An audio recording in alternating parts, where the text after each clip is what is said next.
I was lost 2 hours with a friend, yet we were there. This happened about 8 years ago. Maybe this is not the most fascinating story, but I'd like to share it. After school I went with a friend to my house, since at hers were nobody, and she had no keys. We got to my place, the topmost apartment of a building, where I lived with my mom and my sister. My mom was not there when we arrived, went pixies from school, so we decided to go have a smoke on the roof, just above the living room. We were there about 2 hours, and when we went down and inside, my mom was furious, asking where I had been. She had been calling my name, calling to my phone, and continuously whistling, with a special loud whistle for occasions like this. My phone had no lost calls. We must have heard everything, since we were just above the apartment, yet neither her nor me heard anything. When walking her home afterwards, she pointed out how silent the environment was while we were on the roof. My cat teleported. This just happened. My cat was sat next to me at the top of the stairs, and my mum called her from downstairs to feed her. My cat bolted downstairs when she heard her name. Then immediately afterwards she came from my mum's room behind me and ran past me downstairs again. It's completely impossible for her to have gone back upstairs in that time. Not that interesting, but it's the first glitch I've experienced and it really tripped me out. I think my future self just reassured me about things being alright in a few years. I know this is going to sound unbelievable, but I thought I'd post it here to see if someone can find an explanation to this. Also, English is not my first language, so bear with me. For some background, I just moved to another city for college, and I'm currently living with 2 roommates, who are the only people I know here. I've always loved space and everything related to it, and not so long ago I was watching a video about an asteroid that is going to be visible from Earth in 2027. It's called 1999 and 10, in case someone wants to look it up, and I felt kind of excited about it, because most comet/asteroid sightings are going to be far from my lifetime, or either I'll be really old, like 90 years or so. I started to wonder where would I be then, because I'll be about 26 at that time, and you know, just the asking yourself questions about your own future jazz. I've also been going through a rough patch this year. I cut off my parents. My mental health is not good right now, so it's something scary for me to think about. Yesterday morning I went to take out the trash and do some grocery shopping, since my flatmates had eaten all the damn food. As I was looking for some ingredients for cooking, I started to hear a conversation in the next aisle. I couldn't see them because of the stacks of food that went exactly like this. Woman 1, I'm so excited. We are gonna get to see it in less than a week. Woman 2, you've been talking about that for days. Will you give it a rest? Woman 1, but you're coming with us, right? Woman 2, yeah, sure. I'll tell Amanda too. At this point the voice of the first woman started to sound really familiar to me, kind of like mine, but a little bit more aged, if that makes sense. So I stopped shopping and listened closely as they kept talking. I don't quite remember the rest of the conversation that vividly, because they started to talk about some friends of theirs and how many people would fit in the car or something along the lines of that. Then suddenly the first woman said, you know, it's just funny to me, because I remember thinking about where I would be when the asteroid passed by Earth, when I was in college. Tough times for me back then. They changed topics after this, and went back to talking about other people. It left me frozen in place, because I started to think about that video I had watched about a week before about the asteroid passing by Earth in 2027, and the conversation I had with myself wondering if things would be going okay for me then. A few seconds later I started to hear the 2 women walk towards another aisle. I still couldn't see them. When I gathered the courage to walk to the next aisles to see if I could find them, no one was there. Like, the store was practically empty except for an old man and a girl my age also looking for food. They couldn't have possibly left the store in only the 10 to 20 seconds it took me to start searching through the aisles. I'm not one to believe in this kind of stuff, but I couldn't find a logical explanation to it. And if it was the case and I really did hear my 26-year-old self through some kind of loophole, I'm glad she's doing great. It could just be a coincidence, and that woman could be talking about a different asteroid or something like that, though I searched, and there aren't any asteroid sightings this month, but however I just found it really comforting. Mysterious hitchhiker. This story isn't as thrilling as a lot of the stories in this sub, but it baffles me. It's a little confusing, so I'll try to be clear. 8 years ago I was working near the corner of Santa Monica and Gower in Hollywood. Around midday, I left the office to run an errand. As I got to my car, which was parked on Santa Monica, a young man approached me on the sidewalk, who was walking the other direction. He was a white guy, maybe mid-20s, who looked like he was kind of a hippie. He asked me if there was a nearby area that was good to sightsee and maybe get some lunch. I gave him basic directions to the area of Sunset and Kahunga or Vine, which is roughly a mile from the area we were in at the time. He asked if I could give him a ride, and as I got into my car, I politely declined and said that I was going the other direction. I don't know if he didn't hear me or what, but he got into the passenger side of the car. Naturally, I was freaked out. I don't really know why, but I kind of just went with it, probably because I was just really confused. Generally speaking, we Angelinos interact with strangers in public so rarely that we really don't know how to deal with them.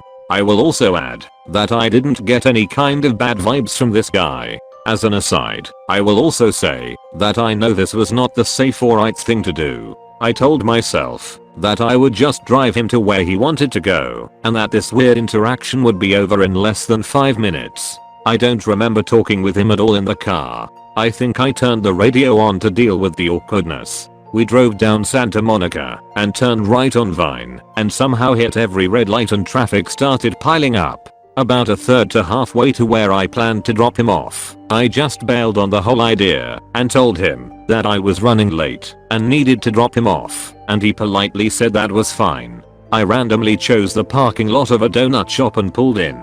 Here's where it's weird. After I stopped, he thanked me, got out of the car, and walked toward the donut shop. But as he did, a woman walked up to him, and the two hugged, then began walking down the street together. They didn't look surprised to see each other, but rather like they had met up at the place and time that they had planned. But I had chosen where to pull over, which was relatively far from his destination, which I had also recommended.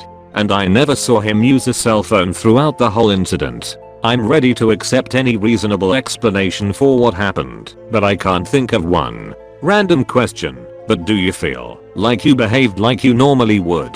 Like if you imagined the scenario happening right now all over again, would you have behaved the same as you did back then? I'm not sure if that makes sense, but I had a situation when I was out on a drive with my dad a few years ago that kind of reminds me of this. We were driving late at night, both night owls, out on a country road. Farmer's field to the left, forest to the right.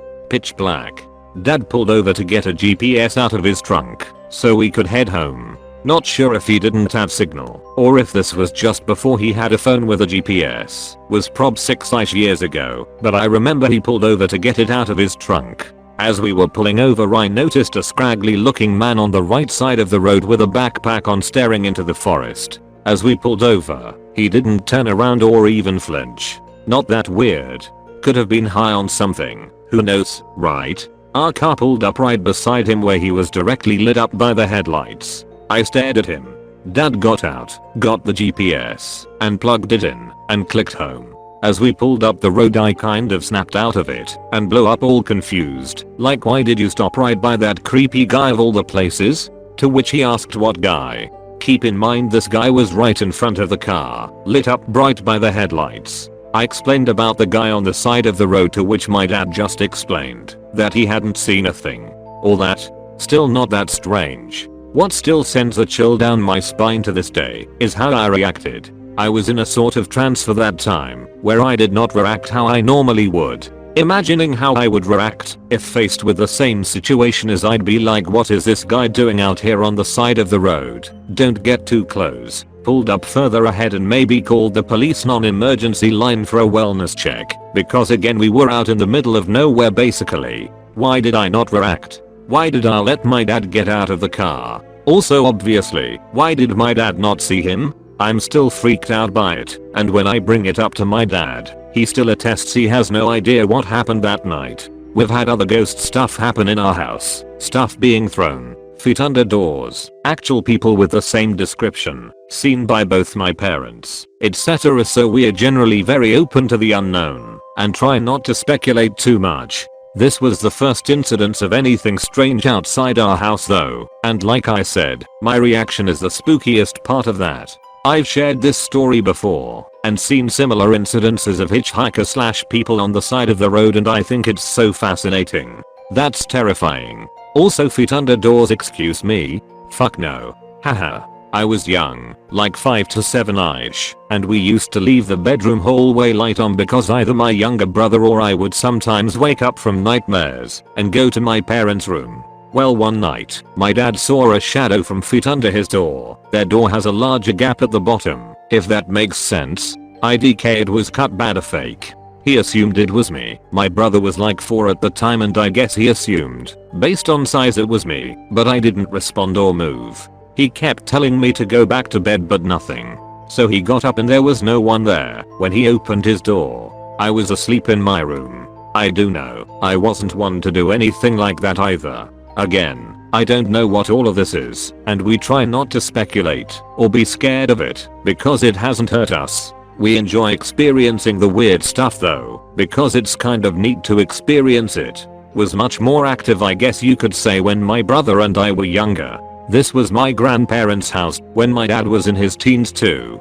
He lived here with them for a year before moving out, and he saw some weird things then too. Grandparents never did, or they never told us, and they lived here until 2000. Why do my mom, dad, and I experience stuff, but my grandparents and brother never did / do? No idea. I don't understand it all. I saw my boyfriend get home before he actually did. This happened a few months ago, and I still can't explain it. It was about 5 AM, and I was waiting for my boyfriend to get to my apartment in an Uber. I live on the very first floor and my windows face the very front of the building / street, and then the entrance / steps into the building. I'm looking out the front window and I see a black car pull up, and my boyfriend got out. He had on his bright green basketball shorts, a white t-shirt, a black backpack and his AirPods on. I go from the front window to the side window and watch him come up the steps and turn left towards the side of my apartment. I walked to the door and waited for him to knock, but he never does. I opened the door and checked the hallway and he isn't there. I looked out the window and there's no sign of him. I walked to the front window with my phone in my hand to call him and ask where he had gone and if he's okay. Just as I'm opening my phone, I see a black car pull up to my building and my boyfriend steps out. Bright green basketball shorts, white t-shirt, black backpack and AirPods. My heart drops into my stomach. He knocks on the door and he can tell that I'm visually shocked / surprised. I tell him what happened and he freaks out and neither of us could sleep thinking about what could have possibly happened. Edit. I was not on any drugs / meds. I had a decent amount of sleep and was wide awake as this was our everyday routine before we headed to work. He comes over at 5. I make us breakfast, iron his clothes and we leave. We work together.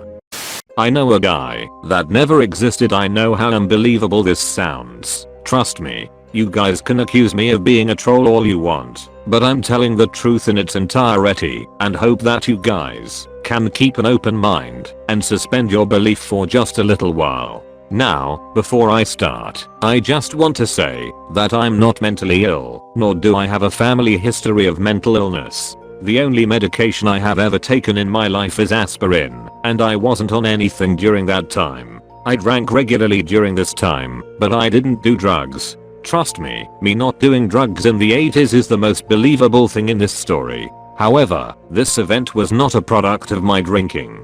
I refuse that theory because I couldn't have hallucinated this guy for a month. I couldn't have imagined my friends talking and hanging around with this guy for a month. The same goes for me. Back in the late 80s, I would say 1987/8, I joined a band that regularly played in bars around the city in which I lived. I know the singer fairly well because we had went to school together. I also know the drummer or keyboardist well. We were looking for a guitarist because the last one was lousy and we found one during a night of bar hopping. To this day, I remember everything about this guy, right down to his scar. I remember his name, Nicholas Mayer. He was from England. He had black hair, but was already growing grey, despite not even being 18 yet. He was skinny and of average height. I remember that he was pretty deep into drugs and that he smoked constantly. Nicholas had a talent that was comparable to professional guitar players and consisting that we were a bunch of amateurs. This was pretty great. I remember that he didn't talk a lot about his family, but he was an only child and had moved to the States just a few weeks before we met him. For the next month or so, we became a pretty tight group of friends. Nicholas was very quiet and very strange, though we chalked it up to him being on drugs and just being odd in general. We practiced together, hang out on a daily basis, and were just like any other group of friends. But then, one day, I woke up, did my normal routine, and went to the drummer's parents' house, which was where we practiced. But Nicholas wasn't there, and since he was usually the first one there, I asked where he was. "Who's Nicholas?" was my only response. None of my friends remembered Nicholas. None of them could recall the guy who'd been playing guitar for us for the last month. I looked through every single picture that was taken of the group around that time, but Nicholas wasn't there. I looked through the band van, which was where the instruments were kept the night previous, but Nicholas Kramer wasn't there. None of the bars we went to could remember Nicholas either. 2 women whom he'd slept with remember him. I didn't have a phone number nor an address, because Nicholas was homeless, but frequently hung out at our apartments to shower and practice and eat. There's obviously records of people with that name online, but none of them are the Nicholas that I hung out with, whom I pranked people with, whom I rocked out with. He was a special guy, physically and mentally, and nobody cold forgotten him that easily, except they did.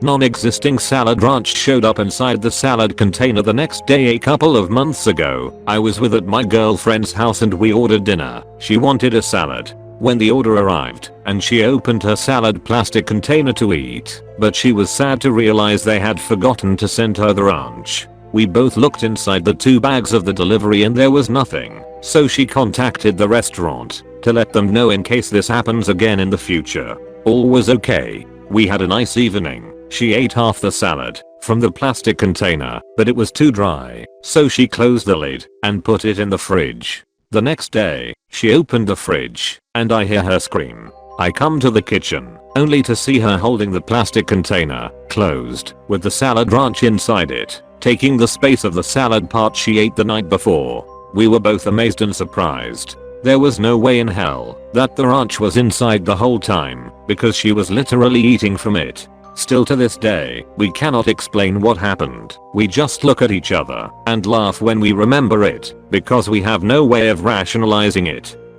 The helpful, but still creepy, glitch. A friend of mine flew out to visit me a couple weeks ago. The night before her flight home, she asked me for a new quart bag for her liquids. Hers had ripped. I told her to remind me in the morning and promptly forgot about it. The next day, while we were driving to the airport, she said, "Oh, thanks for putting that quart bag by my purse," and I had no idea what she was talking about. Apparently, there was a brand new quart bag on top of, not in, her purse that morning.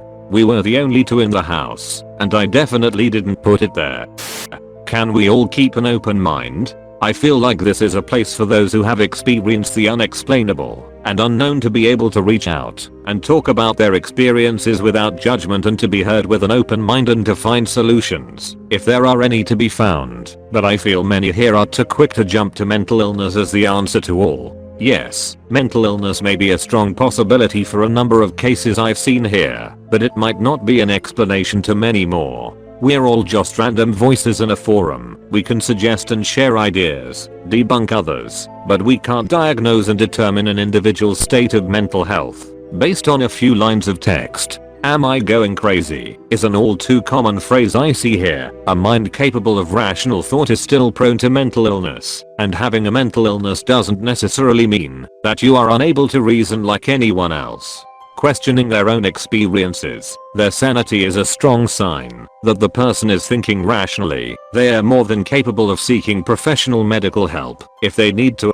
Unfortunately, we live in a society that puts a stigma onto mental health issues, and that makes it harder for people to be open and honest about their experiences. It doesn't help when they stumble onto here, where they feel they finally found a place where they can talk about the extraordinary only to be shut down. and told it's all in your head / make an appointment with a psychologist. Another thought is that just because a person may struggle with a mental illness, that does not mean that they can't experience the unexplained as well. Is there mental illness in the world? Yes, but there's freaky *****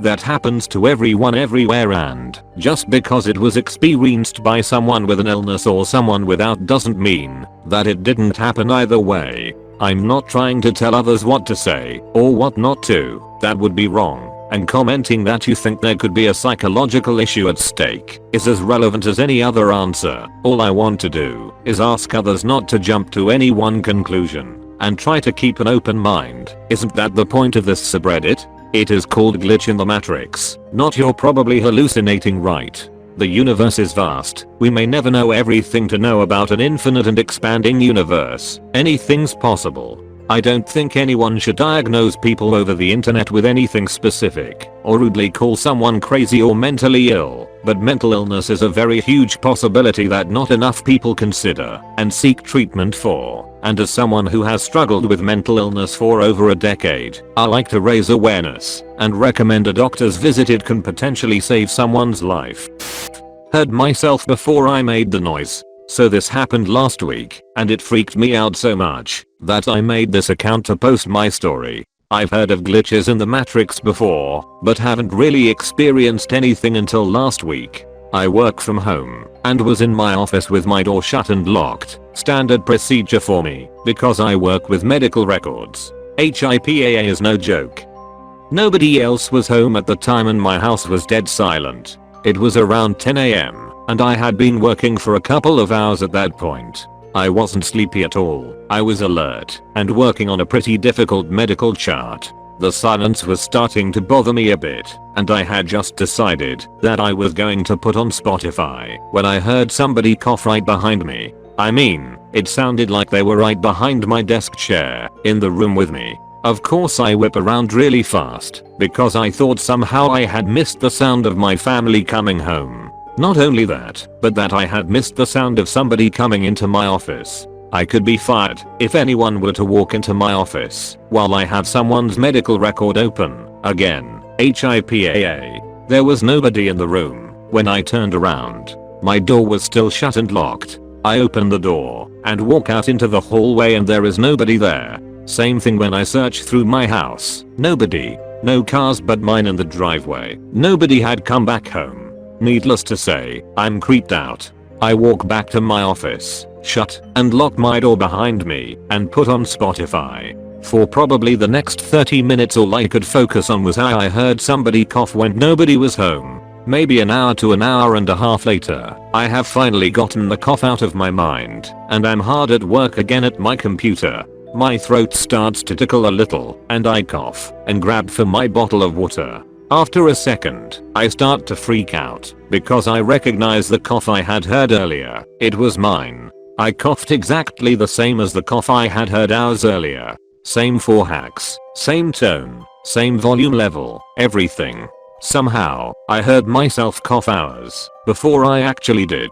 It sounds crazy and insignificant, but I truly just coughed naturally without trying to imitate the cough I had heard earlier. I wasn't thinking about the previous phantom cough at the time I coughed at all. I've thought through it so many times and I just cannot explain what happened. I've experienced the same phenomenon, with hair being the words I heard in my room, and wondered who was in the house, because my family went out for their daily walk/run to a nearby park, so it was just me at home alone. I was freaked out that I even had goosebumps. I ended up chalking it up to just my head playing tricks on me or something around those lines, even though the voice and the pronunciation were loud and clear. A few moments later, my parents arrived home. Keep in mind I had already forgotten the voice I've heard because I was working on some things for school. Once they arrived home, I had remembered I had asked them to stop by the store and pick up some milk because we were out of it at home. The first line I say to my parents in a yelling manner, because they were on the opposite side of the house, is, "Hey, did you guys pick up the milk?" And then it hit me. It was me that said, "Hey, like you." I freaked out and just kept thinking about the whole day. Was it some sort of deja vu? Did I actually hear it? Either way, I know for a fact I heard those exact same words with my tonality and everything. Never came up with a logical explanation for it. If you've ever seen the movie called The Discovery on Netflix, spoiler, scientists eventually find out that the afterlife is just a parallel universe to ours, and you're to live your life all over again, but some of the events are changed because of different decisions you've made. They are subtle but huge impact on events in your life. The point is, you relive your life over and over through parallel universes. As to the point of that, well, that's for you to decide. The movie made me think that maybe what I heard was an echo of some parallel universe that slipped through time, making some sort of sound wave our brain picks up on. Weird stuff, I know. Coffee shop music synced perfectly with my music. So I've been going to a local coffee shop for a while now to do some work and writing. I grab a coffee, sit down and put my headphones in and start writing. This time I was there for a good 3 hours or so. I had my music on shuffle, so it was bouncing through my library of about 500 songs. About 2.5 hours in, By My Side by the Paper Kites came on in my library. A little over halfway through the song, I decided to take a break and pause the music, only it didn't sound like it paused. I took my headphones off, and the coffee shop was playing that exact song in the exact same place. WTF. Guys, my mind was freaking blown, like I couldn't believe what was happening. I was looking around like, bruh, but I went there alone and couldn't audibly freak out like I wanted. This is my first glitch type thing to happen, and it blew my mind, so I thought I'd share. Back in ancient times before cell phones, CDs and even cassette players in cars, all we had was top 40 AM radios for listening to music while driving.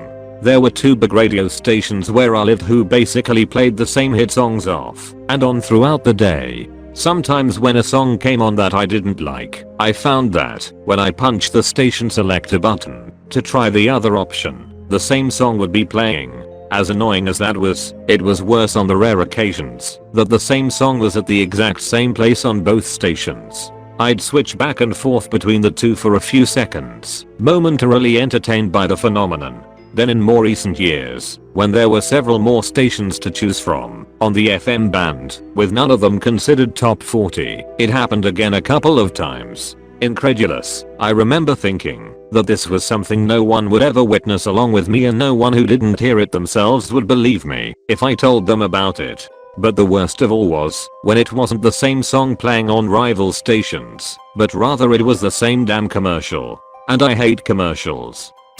July 14th, July 11th this year, I went to bed on July 14th and then woke up on July 11th. I don't know how to explain this. I didn't mention the phenomenon to anyone but my stepsister in a very light-hearted, joking way, as to not sound delusional.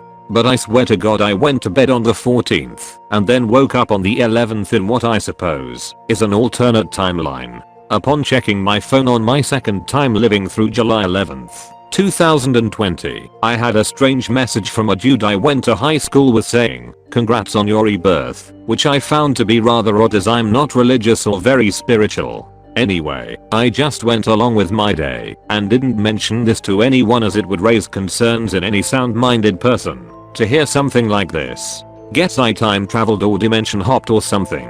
Has anyone here experienced something similar? The days prior to this event, July 13th and 14, I kept seeing the number 11 in what felt like a time loop on a highway in Detroit. All the exit signs were exit 11 and this went on for what felt like 10 minutes until the driver, my friend, turned off at exit 12. So, yeah, stay blessed. I must be slightly crazy, but I guess I'm fine.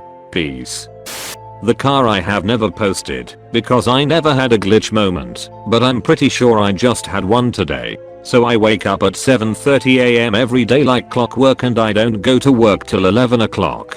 This is just a little bit of context because I lose that drowsy sleepy feeling by 8. I was heading to work at my normal time and unfortunately there was an accident on the highway I take, so only one lane was open. Gotta love Dallas. And so I'm basically not moving because of the sheer number of cars. So I'm just listening to music and just staring at the car on front of me, which was black. It was a bit of an older black Honda Accord, or at least that's what the badge said, so keep on mind there is no room to move other than forward. Either you go forward or you drive into the median. I'm staring at this thing for maybe 15 minutes and then I blink and all of a sudden it's the brightest red I've ever seen. Same license plate, same badge, same old look, but now it's just red. Like out of nowhere this car turned red and I'm freaking out wondering what the hell is going on. Another 15 minutes, we get out of traffic and we go our separate ways. The car never changed back to black. Reminds me of the whole dress debacle from a few years back.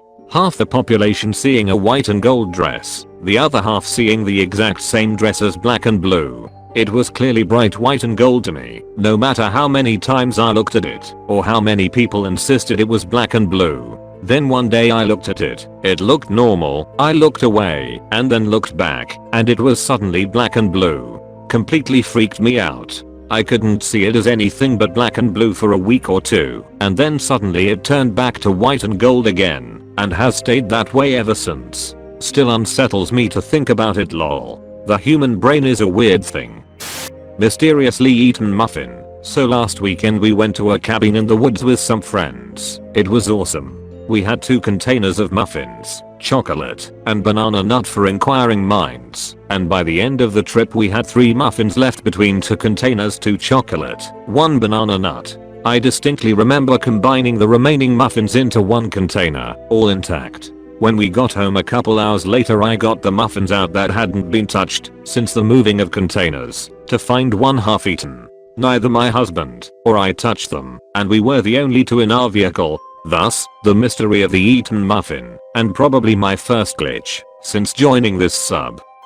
Unexplained glitch which changed my life forever the last few years of my life. Since I posted my last glitch, check my profile to see what happened. Have been one long roller coaster of crazy and unexplainable happenings, but I want to tell you about one in particular which still freaks me out to this day. It happened about 2 years ago. I'd been through a horrific time in my life which involved a lot of loss, as well as a difficult cancer journey and treatment, and I'd recently found spirituality, meditation, and yoga as a means of coping. I went to regular group yoga sessions, and on this occasion, I joined a special one-off class which was especially spiritual, and involved a blessing of the rose ceremony followed by a cord-cutting ritual, and then a deep, lying down guided meditation at the end. I'd never experienced anything like it, but committed to getting into it as much as I could, and found myself really enjoying it. I left the class in an elevated mood, feeling a little lightheaded and buzzy, got into my car, put on a podcast I'd been listening to on the way there, and drove out of the car park slowly. The car park led onto a quiet ice road, which led to a T-junction which took you onto a busy dual carriageway. To turn right onto this road, you had to take a slip road, but to turn left you had to wait at a set of traffic lights until the oncoming traffic was halted, and you could safely cross the dual carriageway to the far side to go left. I hope this makes sense. It's in the Middle East, so driving on the right hand side, to help you picture it. I was going right, so slowly took the slip road, pausing to allow a family of 4 to cross the road in front of me first. They all looked at me as they crossed and I smiled, but they all seemed to be peering at me in a strange way. They reached the other side of the road, and instead of walking on they all turned to stare at me as I drove off, checking over my shoulder to ensure no cars were coming up behind me as I joined the dual carriageway. I started to accelerate off, thinking how weird it was that the family were staring at me like that, and this is where it gets really weird. In the blink of an eye, I was suddenly driving on the other side of the dual carriageway, in the opposite direction, towards rather than away from the city, as if I'd waited at those traffic lights, and turned left rather than right.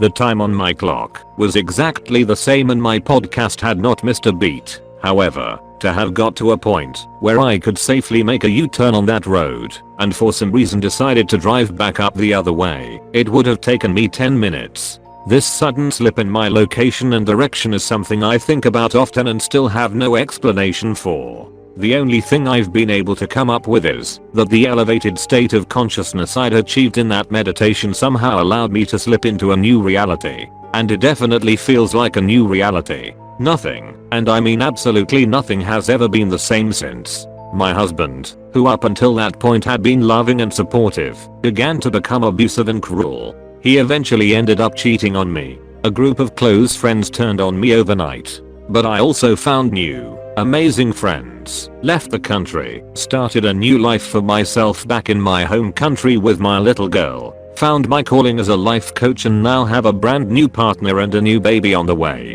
Whenever I think back to when all of these changes started, it always begins with that day. Any explanations would be really welcome. What an extraordinary sequence of events. I can't help thinking of a well-known episode of Doctor Who, Turn Left, where a girl's wrong choice at a crossroads causes the whole universe to start to disintegrate. But in your case the sudden switch seems to have helped you make a new life.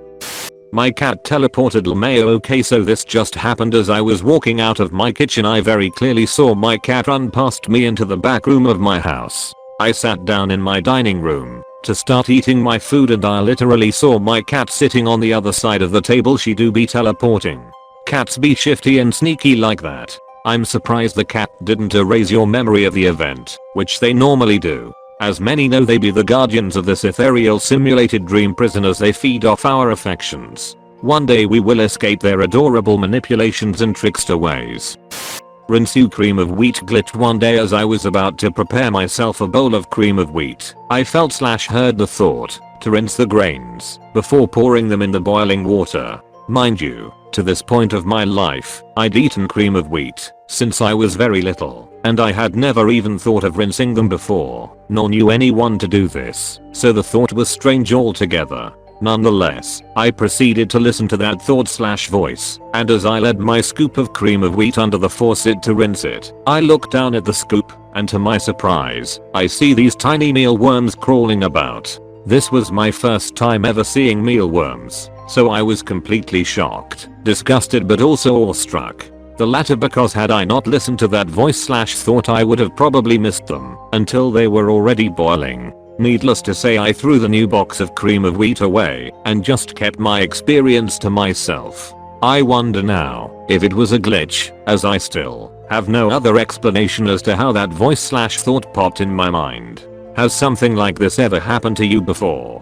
Or have you heard of something like this happening to someone else? I believe that human intuition is very powerful. It is the same thing as getting bad vibes from a person, place, or thing. Something within you knew that something was off, and your subconscious mind helped your stupid brain fully realize what that thing was. I think if we were better at tuning into our own intuitions, we would be much better off. I just don't exactly know how to go about doing that.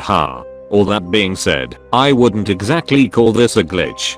However, I'm happy for you that you didn't eat worms. It is time to stop time. Okay, so this was earlier on this year, February, so pre-lockdown UK. It is geography class and we are told to do a timed task 10 minutes. Normal, everybody is talking, and it is 5 minutes 34 seconds left. I was turning back round to get back to my work, then bam. Silence. I can't move. Timer stops but it is not paused. No awkward silence. I try everything. My head is stuck in position and the position of my head lets me see that everyone is frozen. About 5 seconds tick by and everything resumes. I asked everyone I could, including my teacher, including my family, including my friends. It was weird. Nobody even acknowledged it. I was the only one who felt it. This is the second time that time has stopped. What do you think it was? Time glitch? Did you see a Japanese man with a colorful stopwatch? I've seen footage online of it happening and it's sometimes in classrooms. This happened to me before in a middle school football game. I remember specifically leaping over one of the opposite team's players and froze midair for about 3 seconds, then resumes playing in game shit was so vivid. I'm 26 now and still remember it to the T. I had a vision of complex mathematical blueprints during a dislocated shoulder that instructed me how to put it back in. The odd part was that the symbols were not any recognizable numbers, but I understood the meaning of the geometry and the symbols that were represented. I'll go into that later. Let me start from the beginning. It was high school, 2009. Junior year. A group of acquaintances/friends from an adjacent friend group regularly went to the park to go LARPing, so I thought I'd join them after school. For those who don't know, LARPing is basically wrapping PVC with pool noodles and making swords, bows, axes, etc. and waging war with each other. Kinda nerdy, but pretty fun, if you're not judgmental. Anyway, I get there, and was bequeathed a sword complete with a pommel, per usual 15 minutes in, and I'm running around hacking and slashing, and get into a duel with a dude named Justin. He does some fancy shit by interlocking his sword, and pummel with mine, and twists it, forcing the sword out of my grasp, and dislocating my right arm in the process. I get pummeled in the gut, and collapse to the ground. I end up on my back, my hand facing upward, but it feels like it should be facing down. My shoulder is completely out of socket and hurts like a motherfucker. I'm frozen because if I move, my arm twinges and it's all fucked up. I need to really assess what's wrong with it internally. It just feels weird. People are hovering over me now, asking what they can do to help, and I say just leave me alone, and I'll figure it out. I just need space and quiet to think. So they leave and keep playing in the distance. At this point I had no idea what to do or what was wrong. It was hurting more and more by the second and forming a dull throbbing pain that was spreading through my body. I closed my eyes and tried to breathe deeply and uniformly because I was starting to get emotional and panic. I breathe for a bit and slow it to a deep, methodical rhythm, eyes closed. That's when the geometrical blueprints came into my vision, within my mind. I vividly remember it looked like glowing blue lines which formed the symbols and geometry of an arc and an angular trajectory pathway along with symbols I didn't recognize, but understood. I had to keep my arm where it was and project my entire body in an arc so that my feet landed 180 degrees where they presently were. So that's exactly what I did. I bridged with my head, planted my feet, arched my back, and kicked off, sending my feet flying over my head to land on the other side. And crunch pop. My shoulder popped back in. I climbed off the ground holding my shoulder, which was swollen to twice the size, and drove the whole way home laughing giddily from the endorphins. I got home, and I couldn't stop laughing, and my dad thought I was high, until I told him what had happened. TLDR, shoulder popper out while laughing. Blueprint geometry visions instruct me to throw my body 180 degrees in order to put it back in, so that's what I did. I remember something so thoroughly, but I apparently wasn't born when it happened, so ever since I was a child I've remembered this moment. I was in my dad's car as a baby sitting in the back in my car seat. He was playing his music too loud and the cops pulled him over and told him to turn it down. When I was about 8 I told my mom that I remembered when that happened. And she said, "What? You weren't born then? I'm sure someone just told you about it." And I've never believed that. Maybe I wasn't alive like baby human form, but I was there. I have very blurry memory of my childhood, but this is the only thing that I remember clear as day. I can remember everything about that moment. I'm sure nobody told me about it because why would they in the first place? Anyways, I'm sure I was there. How else would that be the only moment in my childhood that I remember? What do you guys think? I've always thought this was weird. It's probably not that big of a deal though, but I'll always believe I was there somehow no matter what. It's possible your dad got another ticket he didn't want to tell your mom about, like speeding with a baby in the car. Just a thought. I heard my own voice over the phone before I started speaking. Maybe there's a technological explanation for this? If so, downvote me away, but I can't stop thinking about this weird moment I had. I work for a small business as an admin assistant and part of my job is to answer the phones. We get a ton of solicitations, calls with no one on the other end, scammers, etc. Just last week the phone rings, I pick it up and state my greeting. "Thank you for calling back Quotex. How can I help you?" At first there's just silence. This is very typical, so I say hello, giving whoever may be on the other side a chance to reply before I hang up. Right as I decide to end the call I hear a man on the other end yelling out hello, as if he's physically searching for someone. I say, "Hi, how can I help you?" And he starts going in with this insurance pitch. He was talking so fast and his cadence was off. I actually had a hard time telling whether or not I was listening to a recording or if he was actually on the other line. Like I said, he was talking so fast and his voice just sounded, I don't know how else to describe it other than being off. I could barely understand what he was saying. I caught a couple words of his pitch, life insurance and funeral expenses. When he finally stopped, he asked if I was interested and willing to proceed. I told him that I wasn't and that he had called a business. Then he goes silent. There was no noise to indicate that he had hung up or anything. I opened my mouth to ask if he was still on the line, but before I started speaking I heard a female voice say, "Are you still there?" The voice sounded like mine, but our words had overlapped. It was like a reverse echo, or as if I was the echo. Maybe I'm just overthinking this and something else was at play here, but all I can think of was that this was some kind of glitch in the Matrix. I know exactly what you mean. This has happened to me multiple times. It usually happens when the other person is on a landline. Your software doesn't pick it up as they hung up until a minute or so later. If you talk, it shoots back at you in real time, sometimes delayed. Sometimes it sounds like you're speaking before yourself. It's weird. It's usually just a glitch in the computer system. I was freaked out the first time, but it happens pretty frequently. Source: I worked in 3 call centers lol. I saved my family from a crash 10 seconds before it happened. This is my first time posting in this subreddit. About 2 years ago, me, my stepmom, and my younger siblings were driving home. We live in a small town and were just getting into downtown. There was a black trailblazer in front of us going super slow. My stepmom was going to pass him, but I told her to just stay where we were behind him. I don't know why, I just felt like we were better off where we were.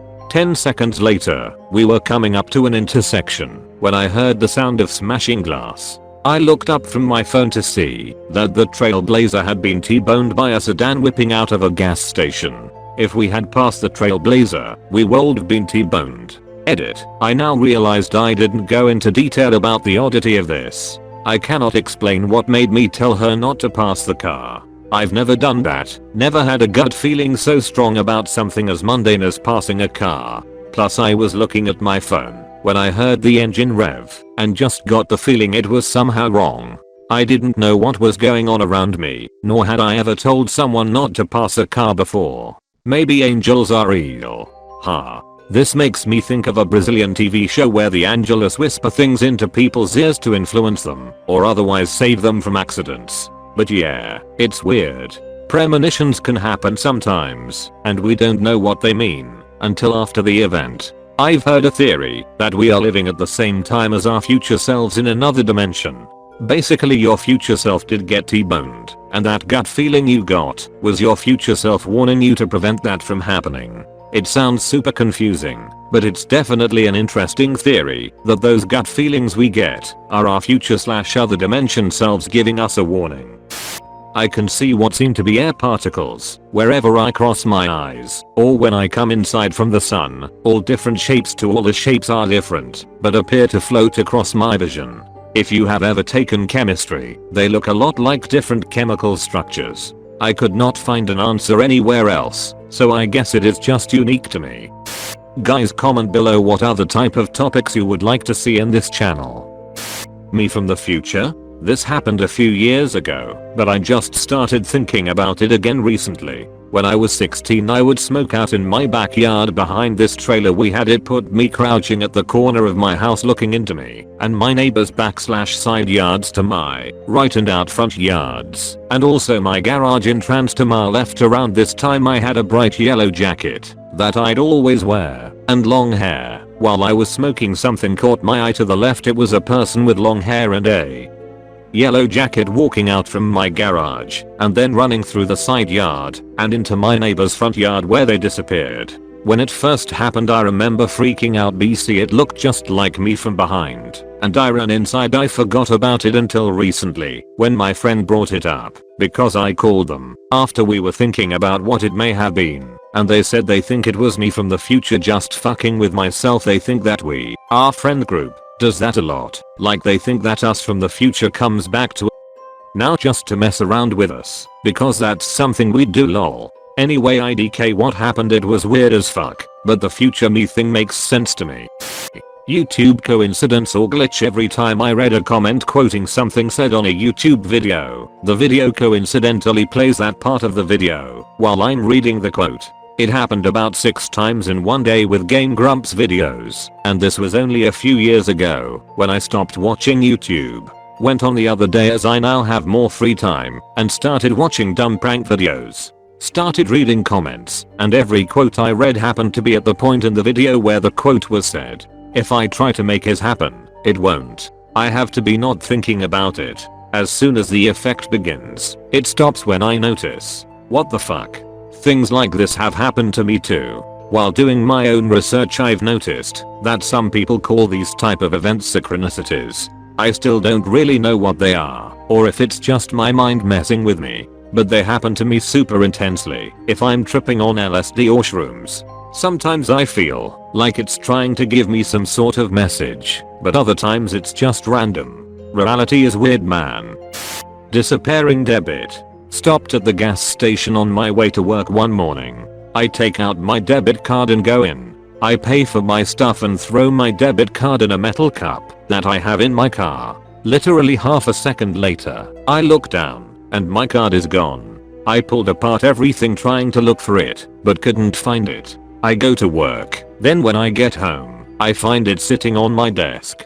Double checked my bank account to make sure it was the card I used earlier, and it was. To this day I still have no idea what happened. Similar thing happened to me. I know childhood stories are prohibited here, but I'll give it a go anyways. I had this ring as a child. My grandma was really into baby jewelry, and I had this thing on 24/7. One day I'm messing with it on my finger while out running errands with GMA, and it falls off in a parking garage. I was a shy kid and really afraid of getting trouble, so I watch it hit the ground and roll away, knowing if I ran after it, I'd really be in trouble. We go run whatever errand she had and get back to the car. I know I have to admit to losing the ring, but before I do I find it in the backseat cup holder in the car. Still don't know what happened there and have never mentioned losing the ring to GMA Hatter. I feel like these are pretty similar experiences though. Thursday night I remembered I had some packages arriving Friday, and because the delivery schedule is all over the place, arrival time varies between 8 AM or 10 PM on a Christmas day no less.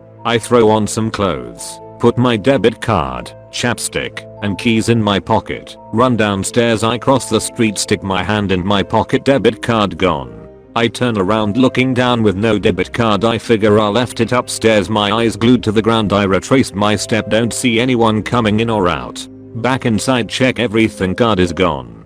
Go back outside, cross the street, eyes glued to the ground, card is gone.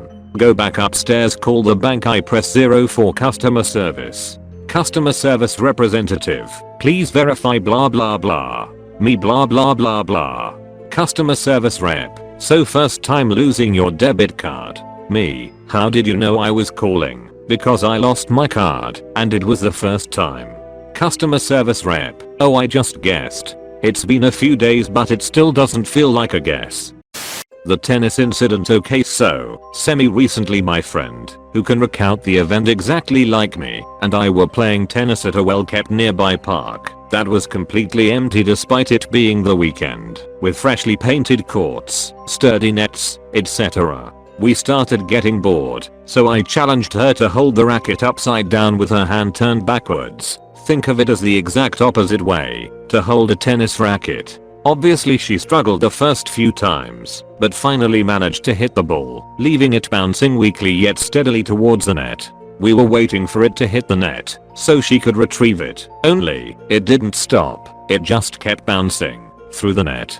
We just stood there in silence staring at the ball that was now bouncing towards myself, finally slowing down despite definitely not getting hit hard enough to end up there. We were at the opposite sides of the court, at different eye levels, in broad daylight, and we both saw this tennis ball straight up phase through that there net, and no, it didn't slip under the net, nor did it just go through one of the holes. Like I said, it was a brand new, sturdy net and we made sure of it, after losing our minds, by chucking the same ball at the same spot, tossing it gently, trying to manually push the ball under, and through the net, and so on.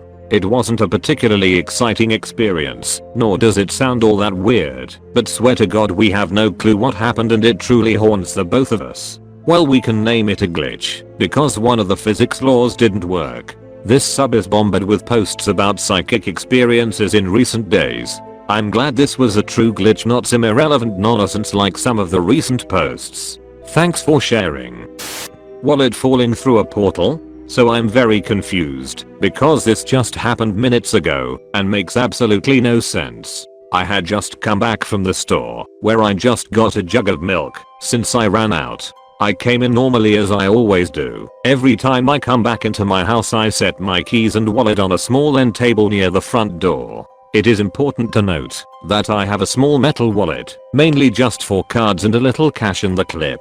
So when I set my keys and wallet on the end table, I accidentally set my wallet on top of the keys and the wallet slid off the table onto the floor. I watched this happen and clearly heard the metal wallet hit the hardwood floor behind the table, then roll or bounce to where it moved a bit. Based on the extra couple thuds, I got down to look for the wallet and could not find it next to the table, under the couch next to the table, or anywhere. There was nothing on the floor anywhere around. It's not often that I lose my wallet, and I couldn't comprehend where it could have gone when there really wasn't anywhere else that it could be. I finally gave up after 5 to 10 minutes of looking and got up off the floor. When I got up, I saw my wallet on the table, on the opposite side of the keys from which it fell on. There were no drugs or alcohol involved. Nothing before the incident was at all out of the ordinary. I'm not old by any means, and I'm definitely not sleeping in the middle of the day. It may seem insignificant, but I'm still in complete shock. I feel like I can't trust my senses right now, and this has never happened to me. Did you immediately go look on the floor? It may have just been on the table the entire time, and because you assumed it fell you didn't look on the table to see it there. The sound you heard could be a combination of the wallet sliding off the keys and the keys being jostled around a little, as well as the wallet slid off. Static tree. So at my old place I used to have a small field that sat right outside the backyard fence, and I could see it from my door. My garden was in the corner of the yard next to the fence, so I used to go sit in the garden and look at the tree that stood about 50 feet away while I had my morning coffee. One day, completely sober, I feel this is an important detail, I went to the garden and started my normal morning routine. But this time something was off. Instead of the tree standing there like normal with full detail, all I could see was the outline of it, and the inside looked like the static on a television. Thinking my eyes were just playing tricks on me, I rubbed them a few times, but there it was still, all static. I saw it like this for about 3 minutes, looked away to see some people arguing across the street, and then looked back about 10 seconds later, and the tree was normal again. Fast forward 2 days, and I was getting home from work in the evening, and looked out, and the tree was gone. I asked my wife what happened to the tree, and she said the city had it cut down that day. It still trips me out years later. I still wonder what I was seeing. I played the initial static tree off like my eyes were playing tricks on me, but now that I think about it, maybe I was seeing a glitch. Thoughts? Edit. My first award. Thank you, kind stranger. Your segment of the Matrix was running operations out of order and the tree was deleted before the city workers cut it down. Somebody probably got in trouble for that glitch. Wow. That's awesome. Sometimes I see that kind of multicolored static in the air, and after having my eyes checked numerous times, no, it's not an actual vision problem. I honestly believe what we are seeing, our reality, is really something like an interactive virtual simulation. And we live in it like everything is concrete, but it isn't. And we are only alerted to this when we experience glitches, which have been occurring much more frequently these days. Scientists say our subconscious brain makes up its mind on a decision 10 seconds before our conscious mind even knows it. I imagine reality itself can make up its mind about which actions will occur much sooner than we can actually see them manifest. Perhaps you were witnessing reality closing a decision. I quit smoking today, and I'm probably ending up with a new pair of flip-flops. Context: I'm a 30-year male, living with my parents, while I wait for COVID to end and start my new job. I used to smoke, but my entire family made a huge deal out of it, guilt-tripping me and shaming me, so I quit on 2014. I started again on 2018, and I was smoking in secret, employing a lot of excuses to hide it, in order to avoid the drama.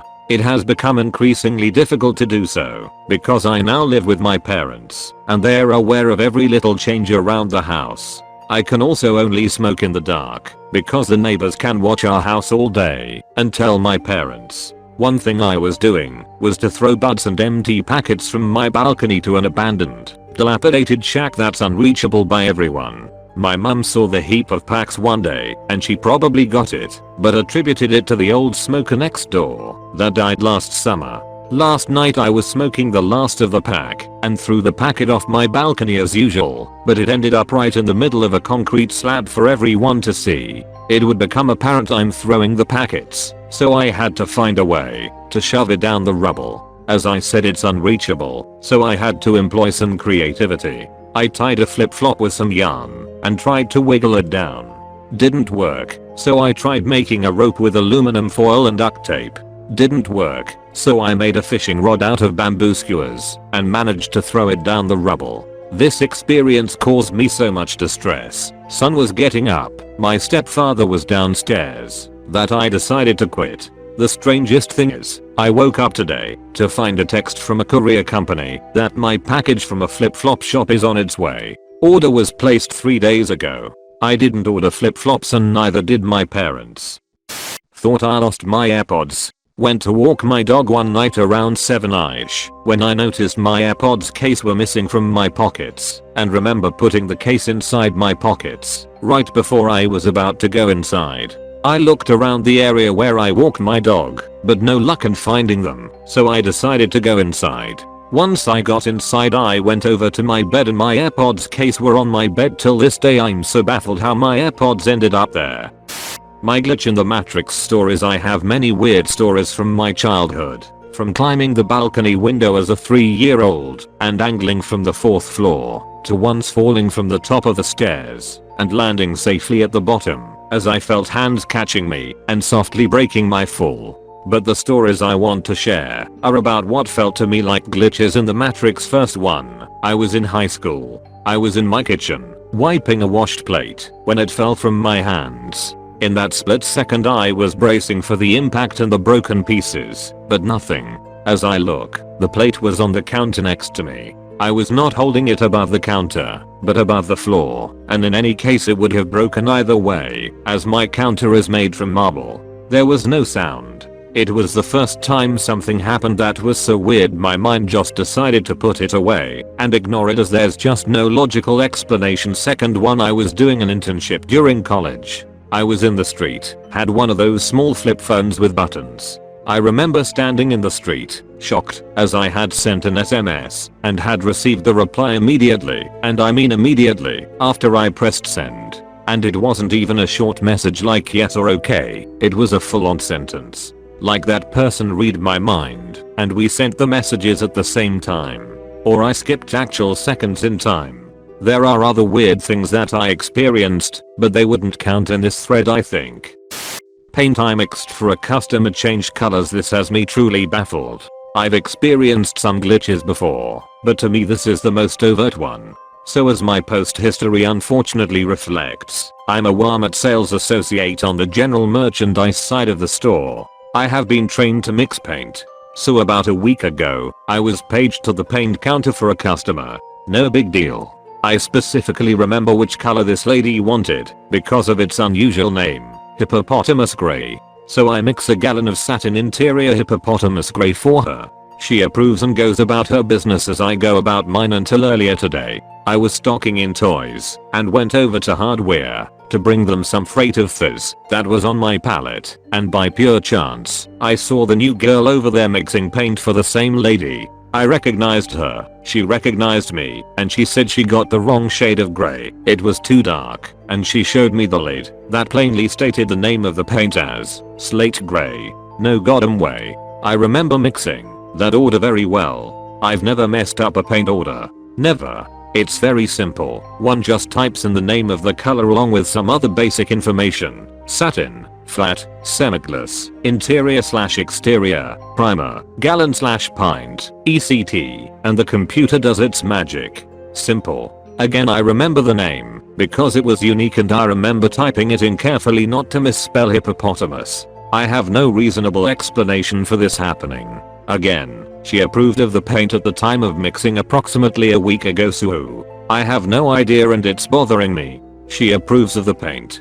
End of story, isn't it? Maybe this was another batch of grey paint she got from someone else in the store at a later date. When she comes back and she sees you and mixes a day she got grey paint from you with whoever it was gave her the wrong shade on a separate day, well, she wanted 2 gallons and I only had one of the medium base to mix the hippo grey. She told me she was painting the walls. So her husband paints the walls with the grey she brings home from me that day, and somewhere along the line it mutated into slate grey and she was getting 2 gallons of the hippo grey, which is what she wanted the walls to be. So I don't know if he just used the wrong can of paint. She would still have that hippo grey somewhere, so why would she need to like before? Mind reading glitch? First time posting here, please take it easy as I'm sure this is gonna get a lot of questions. I wasn't sure where to post this because it is romance, but a serious glitch I'm freaking out about. I guess this is the only place I can express my thoughts about the most unique thing I'm so lucky to encounter recently. I became romantically involved with a boy. The friendship to now is a long story, so I'm gonna get right to the point. I swear on fucking God himself he can read my mind, and I swear on God himself I can occasionally connect with his mind, and I swear we have a deeper understanding. Without him confirming, I can confidently say I'm in love with a telepathic, someone who worships evil, my twin flame, a very surreal being, or I'm clinically insane. I know he can read my mind to a degree because he accidentally confirmed it while being friends. I kept thinking something over and over, and he said it. I asked him how he knew, and he said, because you just told me, in between the most magical kisses of all time. I smiled knowing we both knew I didn't say that, but I never questioned this casual magic. I know it's real, or I know I'm truly crazy sometimes. Before I finish a cute sentence or anything he will finish it. Typing this seems comical honestly, because it's truly impossible to explain what I have been feeling with him. Whatever I think he knows, I swear I even think certain things for him to react, and it always works. At the same time I feel like he's confused about this mind reading as well, since he can ask me questions. Today he said out loud, really realistic, hey?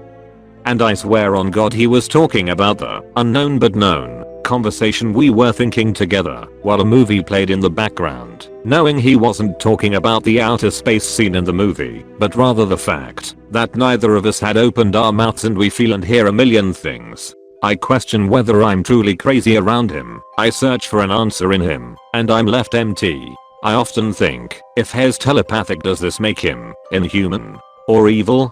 If he can read my mind, can he read others' minds? I know he can to a degree, because there's no way I'm subconsciously having full conversations with myself around him. This weekend he asked if I was a vampire. Comically, I answered no and of course asked him. We both knew there was a deeper understanding. Did I mention that every time we kiss, the most unimaginable happens? Although this sounds like a love post and many might think it's all a love feeling, I know it's something more powerful. Even if it's not mind reading, or whatever you wanna call it, I promise you on every organism on this earth. This boy and I can talk without talking. He doesn't want to tell me, because it's crazy, isn't it? What is he supposed to tell me? Or what do we tell each other? Or if it is even real, I often think of questions that have a meaning within telepathic powers around him, just so he can hear my answer. I even asked a question of, so if this is all fake and you can't read my mind right now, and I'm just thinking all of this, I must be crazy, right? I must have something wrong. I didn't get a straight answer, but I made up one. He does cocaine, and it can give you false realities, especially within love. But he has no idea why or how, and even ask me, subconsciously me asking, thinking to myself but knowing whose answer is whose. He asked me if maybe a mental disorder played a role. I swear he asked me when I started to hear these thoughts and everything. The thing is, if I'm really imagining all of this, something is terribly awfully wrong.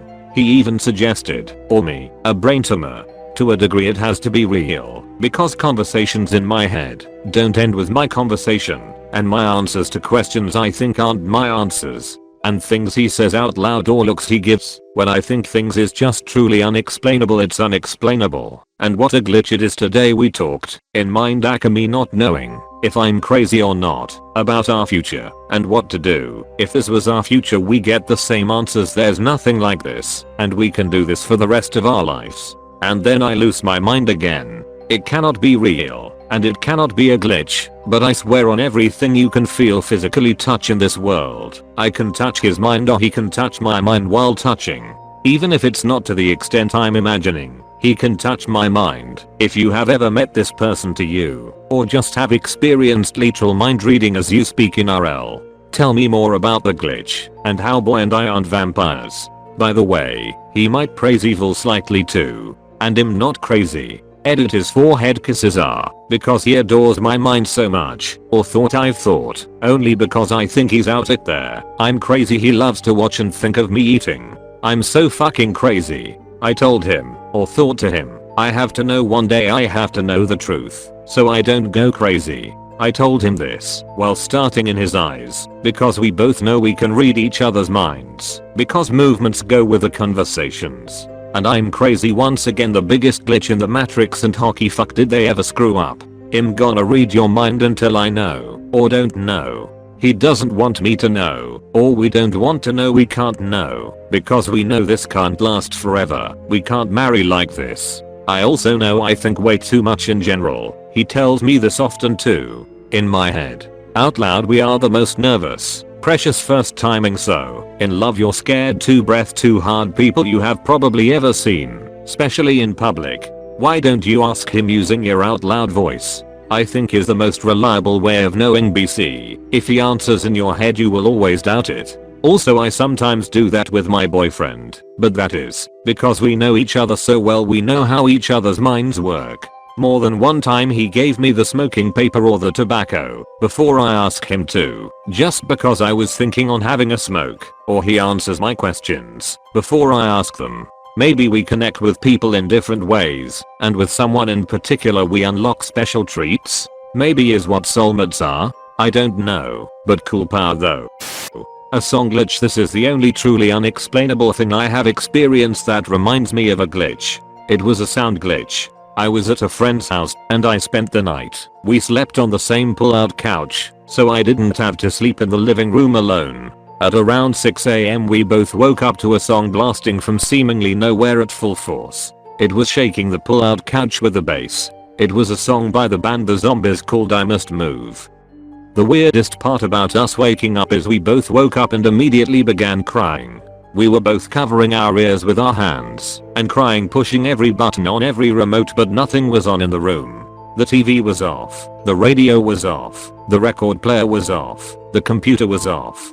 There was nothing on to be playing that song so loudly. My friend's roommate ran into the living room from her bedroom down the hall shouting, "What's going on?" And as soon as she crossed the threshold of the doorway into the living room, the music just stopped. It was the most bizarre thing I have ever experienced, from the music coming from nowhere to the crying, and then the abrupt stop.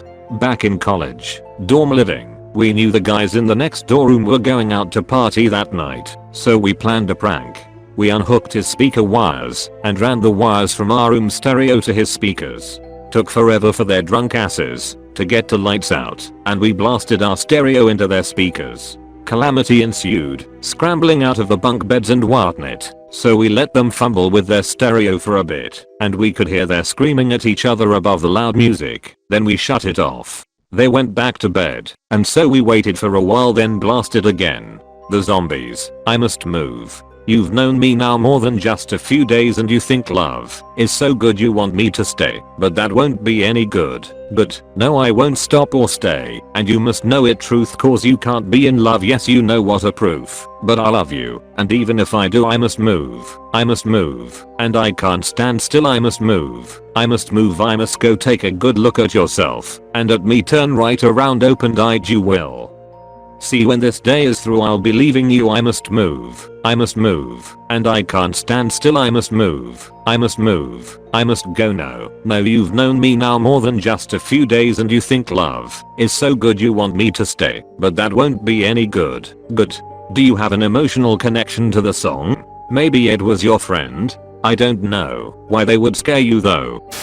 Saw my kid's cat through the door. This just happened less than 5 minutes ago. Thunderstorm just woke me up, so I got out of bed, but hadn't put my glasses on yet. As I went to open the door I saw my son's white cat inside my room by the door. I did a double take, and the cat was gone. Opened the door and the cat was in the mirror position on the other side of the door. You might be thinking, oh, he went under the door or slid a paw under. Nope.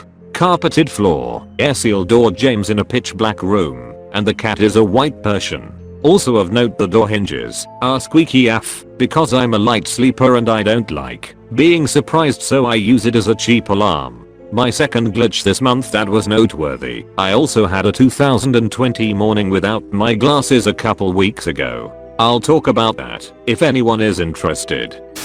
Season pass from nowhere. I recently moved in with a relative when the lockdown and a recent breakup left me financially strapped. The town my uncle lives in has a local amusement park that I've gone to several times in the past and have had season passes to before. With the pandemic this year, neither my uncle nor myself have even gotten as much as a day pass, since it would be an absolute breeding ground for the Rona, and no one in my family typically gifts the season passes anyway, unless we know the person will have reason to go several times a year. I had my uncle put some of my important documents and cards in his lockbox for me because his is, quite frankly, better than mine. I needed something out of it just the other day and he opened it, grabbed my stack, and handed it to me. I saw a pass for the amusement park on top and handed it to him because I knew I didn't have one. I just assumed it got mixed in with my stuff somehow. He jokingly asked if I was giving him my pass, and I said no, and asked if it was his. He said it has my name on it and handed it back to me, making a joke of how maybe if he dyes his hair blonde the security guard will let him in. Sure enough, it's a 2020 season pass with my name right on it. I have no idea where this pass came from. I even went as far as to look through my bank app to see if I purchased it on the day printed on the pass. Nope. I even decided to text my ex to see if she knew anything about it, and that was a dead end too. I genuinely cannot fathom where it came from and can remember what presents different friends and family got me last year for Christmas. Even worse, I have no intentions of even using this magically appearing season pass. My best friend and I have been laughing about how this is possibly the worst year to have a free season pass glitched into anyone's life. Whole notes of a chapter vanished from my notebook, so this is my first time posting here, although I have been a member of this sub for a long time. So, today my friend asked me if I could send her a picture of a sum she wasn't understanding, and I was like, okay, yeah, I would send, just let me find the notebook in which I have already done all the sums. I opened the notebook in which I was sure I had done all the sums of that chapter, and to my absolute freaking surprise the whole chapter isn't there. I look and turn all the pages one by one, and I still don't find them. So I'm like, okay, you know what? Maybe I have done them in my only other notebook that I have. It's important to note that that notebook was the last possibility and I have no others except that, and I don't find them there too. At this point I'm totally freaked out, and I look and turn every freaking page of that notebook too, and I come up with 0 positive results. The whole chapter that I practiced, of which I did a test too, which means that I have practiced that, and there's no other notebook I used during the whole year, just vanished into the thin air. No torn pages or anything. I'm absolutely freaked out right now. Can somebody please provide an explanation or anything? I feel like every time I tell a lie it comes true. I made an excuse not to go out with a friend recently because anxiety and I just wanted a night in alone. So I just said my mom was sick and couldn't watch my daughter. I get a text from my mom the next day. She's actually sick and can't watch her. I've made excuses about being sick and end up sick the next few days. I've made excuses for my daughter being sick so I don't have to go out and she ends up sick. I don't do that anymore with her because I'm genuinely paranoid. It happens almost every time I do this. Oh, and another one I've made excuses about is car troubles. Yeah, sorry, can't make it, car troubles, then boom, next couple days or a week I'm having car troubles. This has only happened a few times though. Does this happen to anyone else? I had experienced a random pointless psychic thought. This is pretty boring compared to most other stories, but I have always thought about it since it happened. My mom had picked me up from school and we were going to a shopping center nearby. We were both quiet in the car and I was kinda zoned out when all of a sudden I said out loud the name of our home insurance guy, who was not an involved person in our lives, a friend or anything like that, but I knew his name just from my family working with him briefly. My mom responded, "Oh, their car is still there?" She had been at the shopping center early before I got out of school and saw their car with the license plates that had their last name on it. Right as we drove by the spot it was parked in front of TJ Maxx. Out of nowhere the name just came out my mouth. It was just such a strange coincidence with no purpose. Like why? Lol. I have had other psychic experiences, but I don't try to all know what to think about it. How many water bottles were there? My girlfriend and I use cold water bottles to fill up my dog's water bowl after he's been on a walk. I know he's spoiled and it's unnecessary. A few weeks ago, I take him for a walk before bed, 10 p.m, and fill his bowl with the only half empty water bottle in the fridge, and put the empty water bottle back in the fridge instead of the trash. I thought while walking away, why didn't you throw that away, and still decided to leave it in the fridge. The next day, I see it in the fridge, and decided to put it on the counter, but still not throw it away. Later that day my girlfriend comes home from work and asks me about the empty water bottle on the counter and if it's trash. I tell her the above story and I go in there to throw it away. She asks me if I'm making fun of her for leaving it in there. We are both confused. She explains the morning of the previous day, 6 a.m, before work she took him on a walk and used the only half empty water bottle to fill his bowl. She says she put it back in the fridge empty and thought to herself, why didn't I throw that away? She says when she came home from work, she saw it and thought to herself to throw it away, but left in the fridge again. She says she never threw it away. Did it fill back up?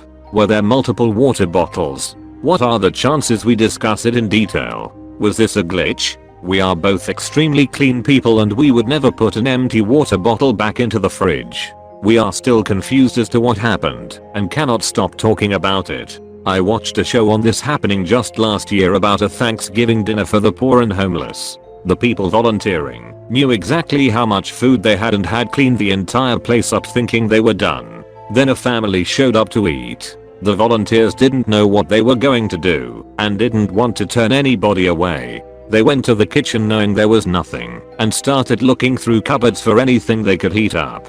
In a lower one they found a turkey dinner. They knew the cupboard had been empty. It made no sense to them. They'd opened all the cupboards way earlier, but they were very relieved and fed the family and another family who showed up after that. I believe we get help from what some people think of as angels or our guides sometimes, over simple little things.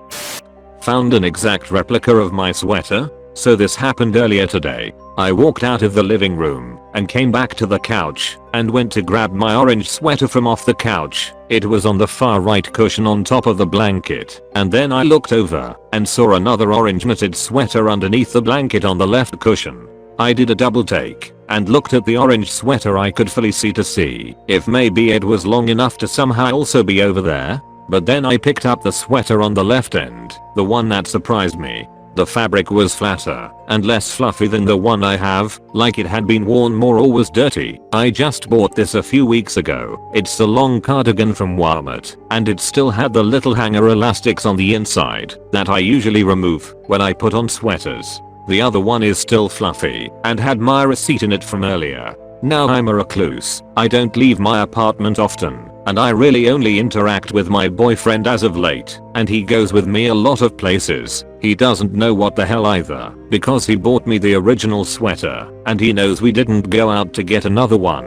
Anyone have any thoughts? Located in Maine. This I swear the same has been happening to me for ages. I've found exact replicas of small unimportant items in my house. Scissors, pencils, other stuff I can't seem to remember at the moment, and I legit have no idea where they came from, who bought them. I can't make you believe. I'm sorry, let me just say that I'm not here to try and convince you of anything. I'm not here looking for upvotes. I'm a Bronx guy and I rarely have the time to do the things I like due to work and family. Never been a religious guy. Well, let's go on. I worked at Papa John's for a while, and although I'm not there now, that memory will never leave my head. I was outside around 12:30 am right when we were about to close when this older black dude walked up to us. We call the Mogs where I'm from. Humble dude but approached us with attention. He asked me and my two other co-work that were out in the front with me smoking a cig if we would like to play a game, but that if he won, we would have to give him $5 each. We asked him, what was the game, and he replied, I'm going to ask ya 3 questions and ya are going to give me the answer without saying a word.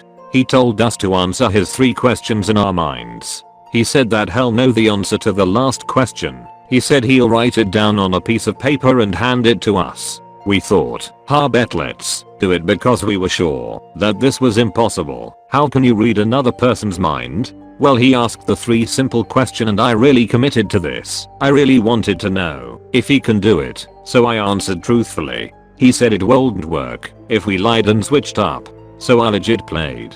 He asked and I answered in my head without saying a word. Each time he asked, he'll pause and look at us individually right in the eye. He wrote the answers on a piece of paper, then handed it out. Guys, this is not just some story up here. The last question was, who was the last person you spoke to on the phone? I answered Zyamara, with is my mother's name. I'm thinking, let's see this guy guess this. No one can up and guess my mother's name, my Spanish mother's complicated name. When he passed me the piece of paper and I opened it, I couldn't believe it. My mother's name, spelled correctly and all. No lie guys, I fucking flipped, and I was super nervous to be around him. He asked how he did it, and he just said magicians never reveals their secret with his whatever, but I swear to you I was stuck. So confused, and then I started questioning a lot of shit that I thought was bullshit. Mind you, this was a super random og from the block. Never in my whole work career and that location have I ever seen that man. Well, I just had to put it somewhere, because this just makes me think that every little bad thing I did was watched by either a higher power or something bad and dark. Like I said, believe what you read, don't make a difference to my experience. Stay safe guys, and always keep your eyes open. I really don't know, can people like that really exist? Aren't we all human? NGL, he was probably stalking or spying on you. I've had a similar thing happen to me in high school, where I went to the bathroom somewhere in the afternoon, and these 2 guys, who I've never really seen before, were just sitting there chilling on their phones, for the most part. One of them calls my name, so after I'm done and about to wash my hands, he does all the talking and starts asking me random, stupid questions.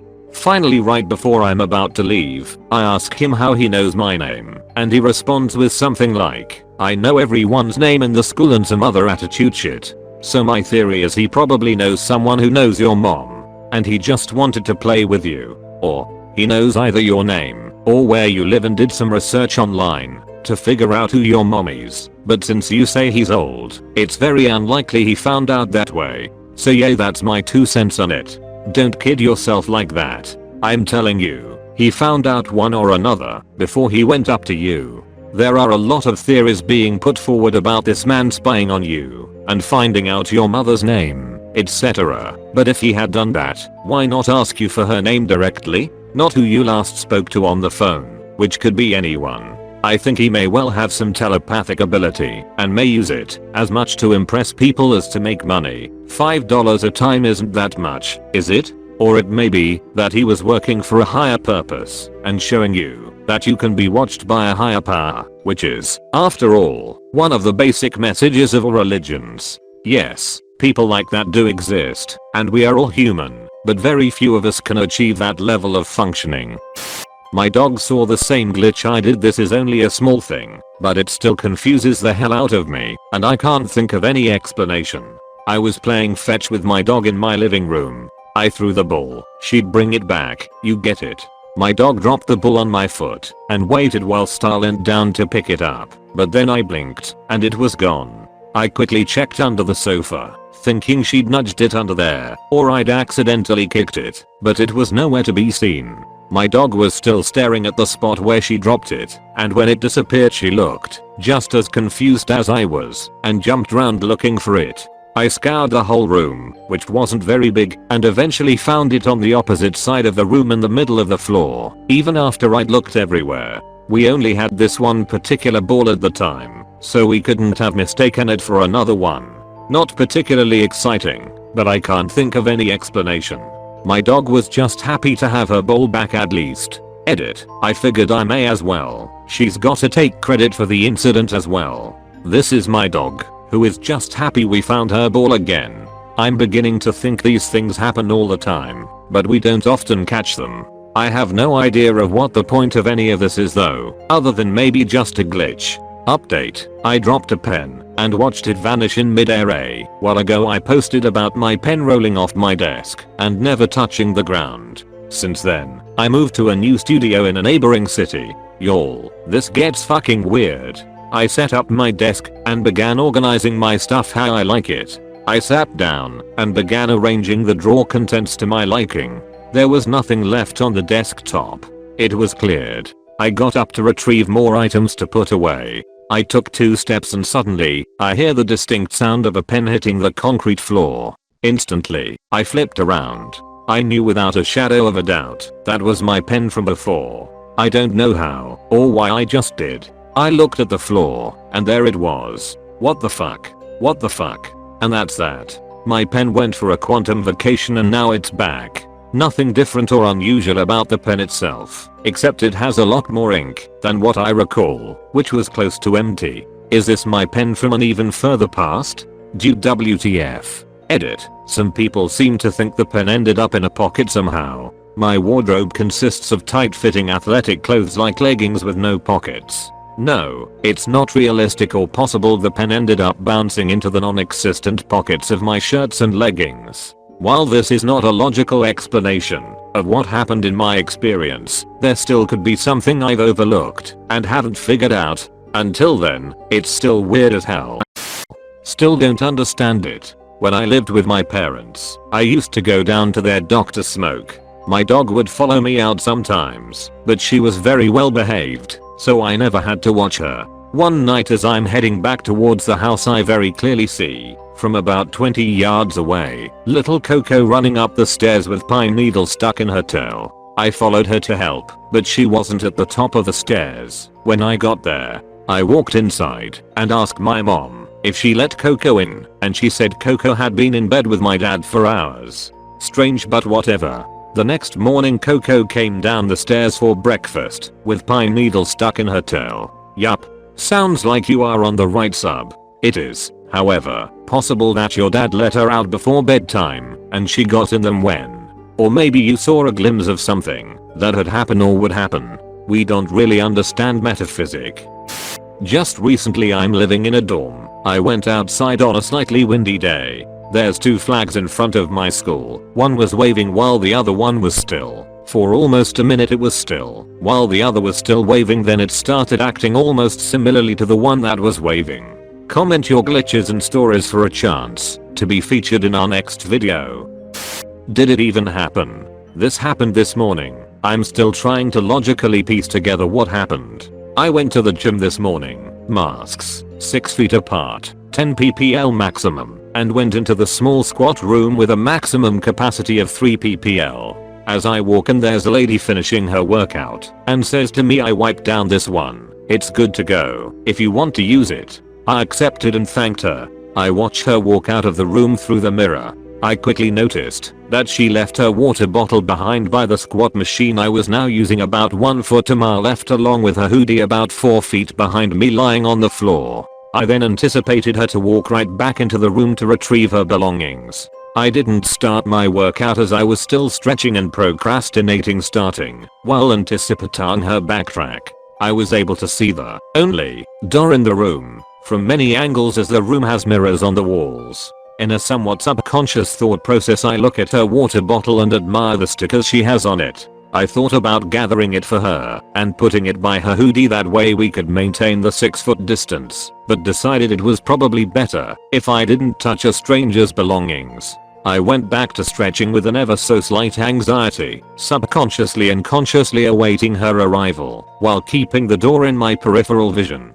I decided to take one last look at the water bottle before I started my workout, and it was not there. I quickly snapped behind me to look at the hoodie, and it was also gone. I was shocked, got lightheaded from the confusion, and looked outside the room with no one there. I quickly tried to rationalize what had just happened, thinking maybe I just didn't see her, but I would have seen her through the mirror, heard her, or seen her grab the water bottle as it was right next to me. Still kinda spooked. A cam's razor says she dipped into the room and scooted out while you were looking down momentarily while stretching. It could have happened in a few seconds. Did you have earbuds in? If so, you might not have heard her. By the way, I'm not dismissing your experience. I joined this sub because my dog seemed to go from the top floor of my house to my basement in a flash. I related my experience here in Dog Story. It was bizarro and definitely threw me off, so I can see why you're still thinking about it. There are many mysteries in this world, and most manifest in very routine ways. Hey there. I appreciate your input, and don't think you're coming off as dismissive. I read your dog story and it's definitely similar. At least that feeling of confusion. I had no earbuds. I guess it's definitely quite possible, or at least the most logical thing, for her to have snuck or been quiet, but the thing that is throwing me is that I didn't see or hear her. There's mirrors on every wall of the room and I never lost sight of the door, only the water bottle and hoodie. That's another scary thing. If she just walked in, did I forget that 10 seconds of her walking in? Is that possible? Thanks for everyone chiming in. It's been nice to have a soundboard with such a bizarre experience. I saw my death and I missed it.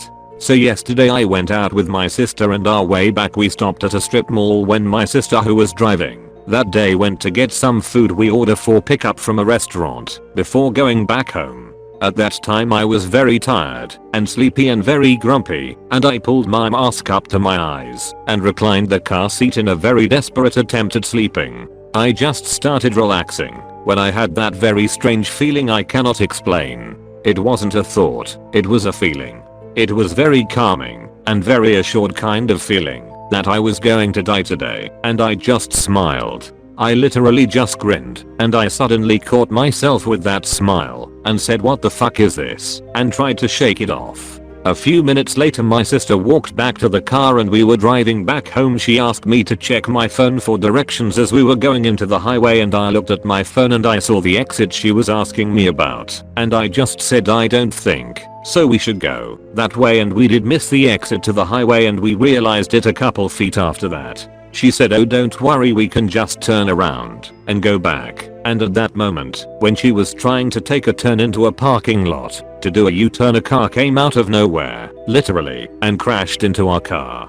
We are fine. The car and the tire absorbed the shock. Seat belts were on, so we didn't get hurt. And I just think that we were supposed to die that day if we hadn't missed that exit. I think we were supposed to get into a horrific accident on the highway. I cannot explain why I had that feeling and why I said no, this is not the exit, although we both knew that was the exit and she lived here for almost all of her adult life and we just missed it anyways. I can't explain if this was just intuition, this was a coincidence, or if this was a warning from something or someone. I don't know, I just can't explain it, guys. Did I throw my keys at myself? Okay, so this is my first post here. I'm incredibly grateful I found this sub, but also scared. I've always been one to believe in glitches, but this one legitimately made me feel chills all down my spine cause I cannot think of any explanation that makes any kind of sense. If you can think of something, please comment, because it'll probably calm me down. This happened around an hour ago, so I'm still pretty shaken. Also, I don't know if this kind of post breaks the rules, so downvote the F out of me if I'm breaking any rules. Anyways, story time. So about an hour or so ago I had came inside from smoking a cigarette after getting home, and I'm just physically and mentally exhausted. I've been having a pretty rough week. I've just been in a bad mood lately and in a bad funk, so once I got inside I tried to throw my keys onto my coffee table, but overshot by quite a bit, and I didn't hear them land as I'm about to walk into my kitchen. Literally seconds after tossing them, something hits me in my back and I hear a key jingle sound. I turn around and my keys are on the ground by my feet, and I froze up and stood there for a minute. I picked my keys up, put them in my pocket, got a glass of water, and have been looking all over the internet for the past hour trying to figure out WTF happened. I stumbled across this subreddit and now I'm asking y'all to maybe help explain to me what I just experienced. I'm an insomniac and don't get a lot of sleep, so maybe my lack of sleep is taking a toll on my mental state, causing me to think irrationally. I'm trying to think of every feasible situation that could explain this, but I'm at a dead end. Hopefully someone here can help. What story perfectly explainable on your side ended up being a glitch in the Matrix for someone else? AMD have them freaking out. Well, that story did not happen to me, but friends of my parents but I definitely enjoyed it when I was told it by friends of my parents. Involuntary culprit / witness, my parents' friends unsuspecting victims, their neighbors. My parents' friends were living in a decent house in a compound and had a golden retriever. One day, that dog came back with another, much smaller, dog in its mouth, very dirty and very dead. Looking at it closely it seemed messed up, but mostly, it was the neighbor's small dog. They could not believe their dog could kill another smaller animal. It could happen, right? Anyways, they freaked out their neighbors would find out and fight over it, so they made the stupidest decision. They washed and shampooed the small dog's corpse until it was immaculate, and during the night, simply tossed it back in neighbor's garden to cover it up as a natural death. Not so long after they met their, obviously, very sad neighbors and inquired what was wrong. Probably to pry on how much they might suspect, I guess. Turned out the small dog had died a couple of days before D-Day and they had buried it in their garden, and somehow they found it back in the yard. They obviously freaked out and could never make any sense of it. Seeing the tomb hole in their garden was dug out, they actually thought maybe they buried their dog alive, but it somehow dug its way out, still dying afterward. They never got to know the truth. My parents' friends would never tell them out of shame. Not a glitch I caused, but I witnessed it. When I was a kid, my family went on a 5-hour-long road trip. I was 6. We stopped at a restaurant and went in for lunch. It was fairly busy, but to my parents' surprise, it appeared to have only one server. But she was everywhere. She'd walk into the kitchen, presumably, and walk back out with a loaded tray less than a second later. To my parents, it looked like she was teleporting. I had not to shits to give as I was coloring, but I could hear my parents getting excited. The server comes over to our table and my parents ask her what's going on. My dad says, "You've got a twin, right?" And the server says, "No, a triplet, and we are all working today." Mystery solved. I tripped over a rock, but the rock is from an alternate reality. English is not my first language, so bear with my grammatical errors. I wasn't able to get this off my mind for a while. This happened a month ago. I'm at my house. I was heading for my brother's room because I need to ask him something. On my way to his room, I tripped. I felt that my left foot hit or was stuck into some sort of a rock or something that caused the fall. I turned back to see why I tripped. I saw nothing on the floor, not even a single thing. My foot hurt like hell, so I know it's real that my foot hit something. I kinda shrugged it off for a few days because I thought I may have missed something. Until after few days, I noticed that my left foot is developing a bruise on the area that hit the rock, and I remembered the tripping incident. I concluded that the rock may have been from an alternate reality / dimension / universe / timeline, or I slipped to another timeline / dimension / reality / universe for just a very short amount of time for me to notice. Since then I wasn't able to get this event off my mind. I'm sorta convinced that this may have been a glitch. I told this to my friends and just laughed at me for being lame and that I need some milk, ha ha ha ha ha. I posted this here hoping you guys could relate to me. I was at a gas station that sold farm animals and doesn't exist obligatory on mobile, and English is not my native language. This may be a little long because so many bizarre things happened. About a year ago I was leaving work and noticed that I was low on gas. I live in a big city, this is important, so there are gas stations at every corner. I decided to cruise around until I find one. So a minute or two later I see one that looks like a normal small gas station. I get gas and decide to go in to get something. I think it was car air fresheners, IDR. This is where it gets weird. The front of the store looks like a regular gas station, except the people inside, the clerks and the customers, are wearing things like they're in a Midwestern movie. They're nice enough to me. Then I move to the back of the store. There are cages with small farm animals, rabbits, baby chicks, a baby goat, mostly chickens and chicks. I love animals, so I'm ogling them, and eventually the strange dressed clerk comes up to me and asks if I want to buy some animals for my farm. Note, there are no farms within the limits of my city. I say no and ask him if I can hold a chick.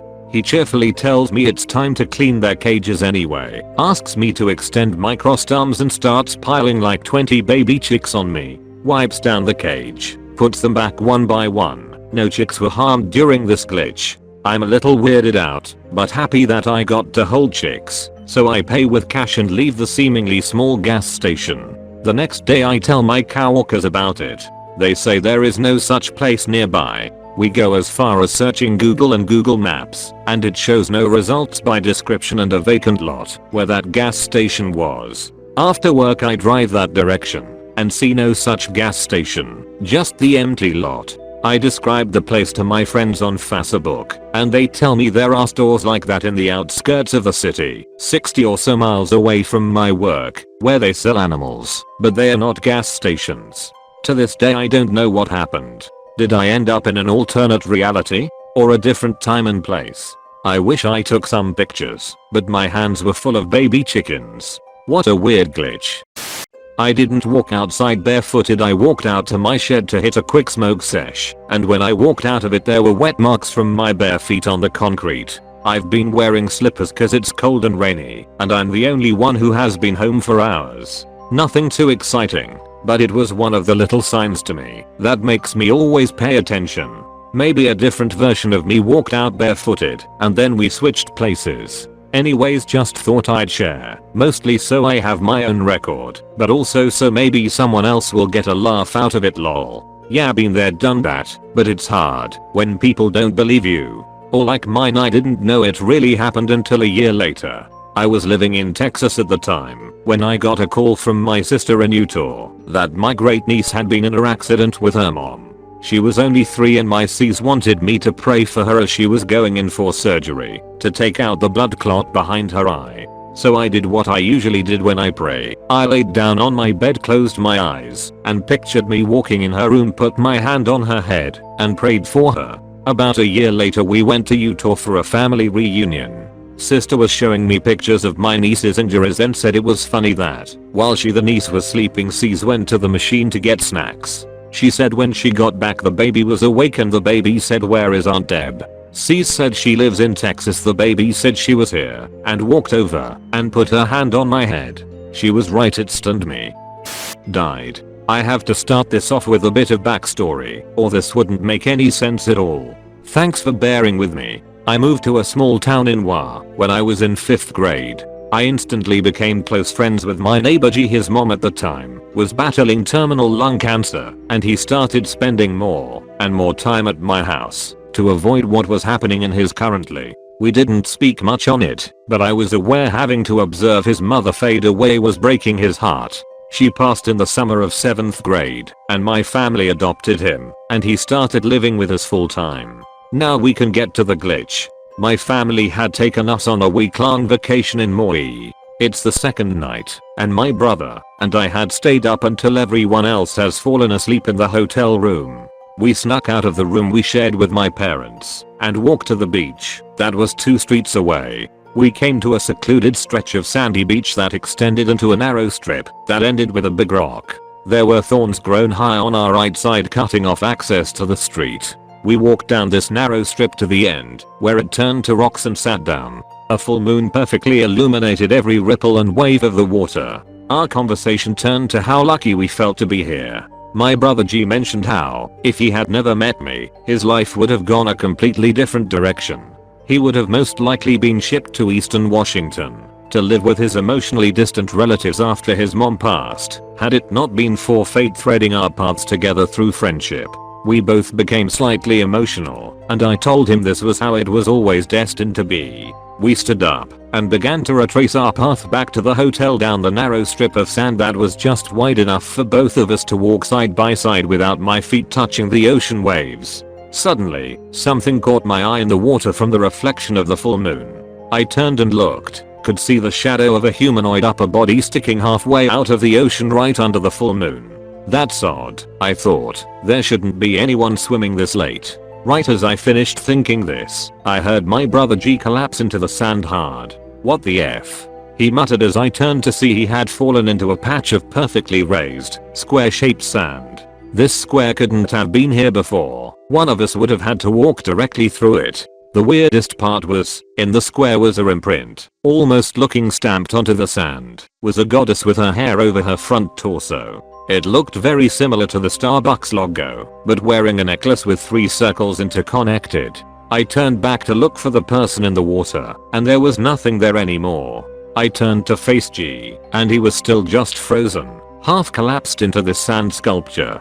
I could see by the fear in his eyes he was thinking the exact same thought as me. How is this here right now? His expression screamed. I stuck out my arm and he grabbed it. I pulled him out of the sand sculpture so we could both look at it. G was speechless. He started to walk back down the narrow beach to the hotel, so I started to follow, taking one last look at the ocean to confirm there was no one there watching. G wouldn't speak a word for the rest of the night. In the morning, the first thing I did was wake him up and ask him, "You remember that sand sculpture last night too, right?" He begrudgingly agreed, but couldn't explain what had even happened or why. All he kept saying is that was not there when we walked up. G passed away a year and a half ago from an overdose. I think about him every day, and this experience we shared quite often. Maybe it was his mom saying goodbye, maybe it was a piece of ourselves in a different timeline. Whatever it was, I will hold on to that memory until I meet G again. So, for a wreck. Before it happened I've had a few glitchy experiences, but this one has my husband and I shaken up. We were on our way to dinner, and there's not much traffic. Up ahead we see two mangled cars that looked really bad. No cops or ambulances were there. My husband took out his phone to call 911, and then it's just gone. At this point, we are freaked and asking what the hell. Then, about 3 miles down the road, we come up on the same wreck again, but with the ambulances and cop cars. I read my brother's mind. Okay, this happened years ago, but has always stayed with me as one of the most unexplainable, even if unremarkable, things that makes me take pause anytime it crosses my mind. My younger brother and I were playing Disney trivia and taking turns asking each other the questions. On one of his turns I held up a card with a picture of the two dogs from the Aristocates, and his question was to simply give the name of one of them. Their names are Napoleon and Lafayette. He told me he had no clue what either of their names were. Here comes the glitch moment. I told him that's okay, just at least take a wild guess. He sat there for a few seconds contemplating his guess, and even though I had the answer in front of me, I tried to guess in my mind what his guess would be. However, the only and completely random name that came into my mind was Powell. Now there is absolutely no reason for me to ever have come up with the name Powell in my head, but there it was. And guess what name my brother said a few seconds later as his wild guess? Yep, Powell. What? Why? I asked him where he came up with that name and he just shrugged and said he didn't know, it's just what came to him. He was a little kid, so he didn't understand how crazy it was to me that I knew he was going to say such a random name that neither of us should have thought of at the same time. He just thought I was weird. A theory I like to believe is that thoughts are like signals or waves that we tap into every time we have a thought. Certain people who are sensitive to these signals pick up on them and act on them. We call this intuition. So whether your brother had the thought first or you did, one of you picked up on it. I do this from time to time with family and friends. Sometimes I won't say what I'm thinking out loud, and then my friend or family will. Sometimes my mom calls me to ask me a favor and I already know what the favor is. Feeling a connection to the past and places you haven't visited before. I don't know about you guys, but sometimes I get a really strange feeling. It feels like I have lived in the past without remembering living as a certain person or living another life in that sense. The past just often feel extremely nostalgic and familiar, almost in a dreamy way. Also, I had a weird experience 6 years ago. My parents and I searched for people who had put their kittens up for adoption, as we wanted to bring a new cat in our home. My father had agreed to meet someone at their house, which wasn't very far away from our house. When we knocked on the door, 2 old ladies opened. Immediately when I saw them, I thought to myself, I have seen these women before. I just know it.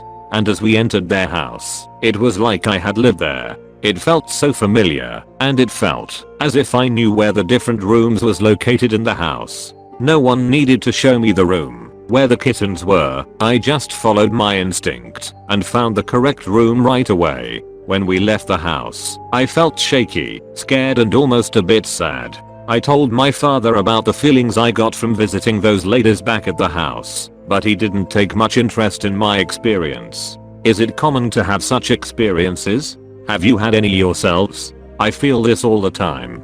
Especially when I see artifacts/photos from certain periods. The craziest one for me was one day when I went to put trash in the dumpster at work and there was a bunch of boots in it. We have a barn and they had thrown all the old worn riding boots away. Immediately I started reeling, heart racing, nausea, absolute terror. It took me a solid 2 to 3 minutes to get myself back together. When I was back to normal, I was like, what a weird fucking thing to be scared of. Until the next day when a video popped up of a woman who pretended to be a shoemaker during the Holocaust to survive. They showed piles of shoes taken from the dead. I started crying. All the feelings came back. I don't have any specific memories, but those feelings were real visceral reminders of the fact that somehow, in some way, I'm connected to the world in a much deeper way than I could possibly hope to understand. Comment your glitches and stories for a chance to be featured in our next video. Big cars being transported to deep forests high hall. This is my first post here. Being a long-time reader, English is my third language. Sorry for grammatical errors. I'm currently searching for mysterious stories pertaining to cars being transported into deep forests here to no avail. I remember that there is a Reddit post explaining about a car passing through a warp space-time here long time ago, presumably in Florida, US if I'm not mistaken.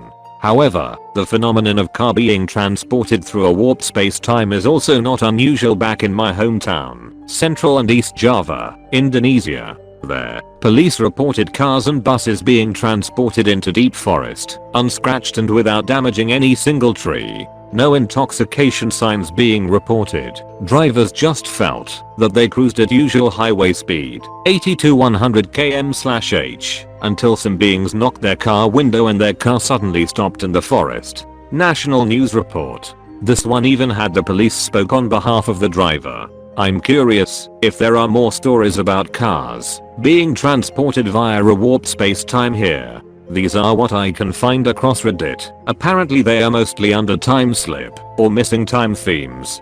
Please comment if you have a recommended thread/room or physical explanation about this. I believe that this phenomenon is more common than what the news has reported. My TV was reflecting a window that doesn't exist in my house, so my TV was off, but it's bad about reflecting light real bad. Usually it reflects the lamp during the night. Nothing gets reflected in the day. But in the TV, it was reflecting a 6-panel window. The one in my living room, that's not anywhere near the TV to reflect it, only has 4. It also looked like there was stuff hung in front of the window, which none of my windows do. My friend and I witnessed a glitch in the Matrix. I'm gonna start this with something I witnessed a few months ago. It was around 5 AM, and I'm driving with my friend. We were drinking earlier, but it had worn off, so we were pretty much sober. So I see this lady walking in my neighborhood, and I told my friend, why is this lady just walking around so late? So it was already kinda weird, so I thought maybe she was just going on walk super early. So I get to the stop sign and she's crossing the street in front of me. Then all of a sudden it looked she was just walking in circles at lightning speed and it just looked like a blur. Like she was warping around into different dimensions and shit. Then all of a sudden I got goosebumps and my whole body went cold, and my friend and I reacted at the exact same time. So at that point I knew I wasn't just seeing shit. As this was happening I'm trying to wrap my head around what's going on, and it seemed like I just couldn't access that part of my mind. It literally felt like someone was trying to remove that from my mind while I'm seeing it. We didn't take any acid, so we weren't tripping. It felt like it was 3 seconds long, but then looking back it felt like we are at that stop sign for a few minutes. And I never really get scared, but me and my friend were seriously so scared we couldn't even process what was going on. So then I pull up next to her to see what the fuck that lady was, and I'm going like 25 miles per hour in my car driving next to her, and she was basically walking at the same speed as me, literally a walking motion. As if she'd be moving like 2 miles per hour, but she was at the same speed as me, so I hit the gas to get past her, because before that I couldn't see her face when I was driving next to her. But I couldn't see her face. When I got past her it was like my brain wouldn't let me see. And she was looking straight ahead, so it didn't make sense. That whole night we were freaked out, and every time we talked about it, I would get goosebumps, and it would feel like someone was trying to pull that memory out of my head. We talked about what happened like 2 months later, and I started getting goosebumps again, and my whole body went numb/cold.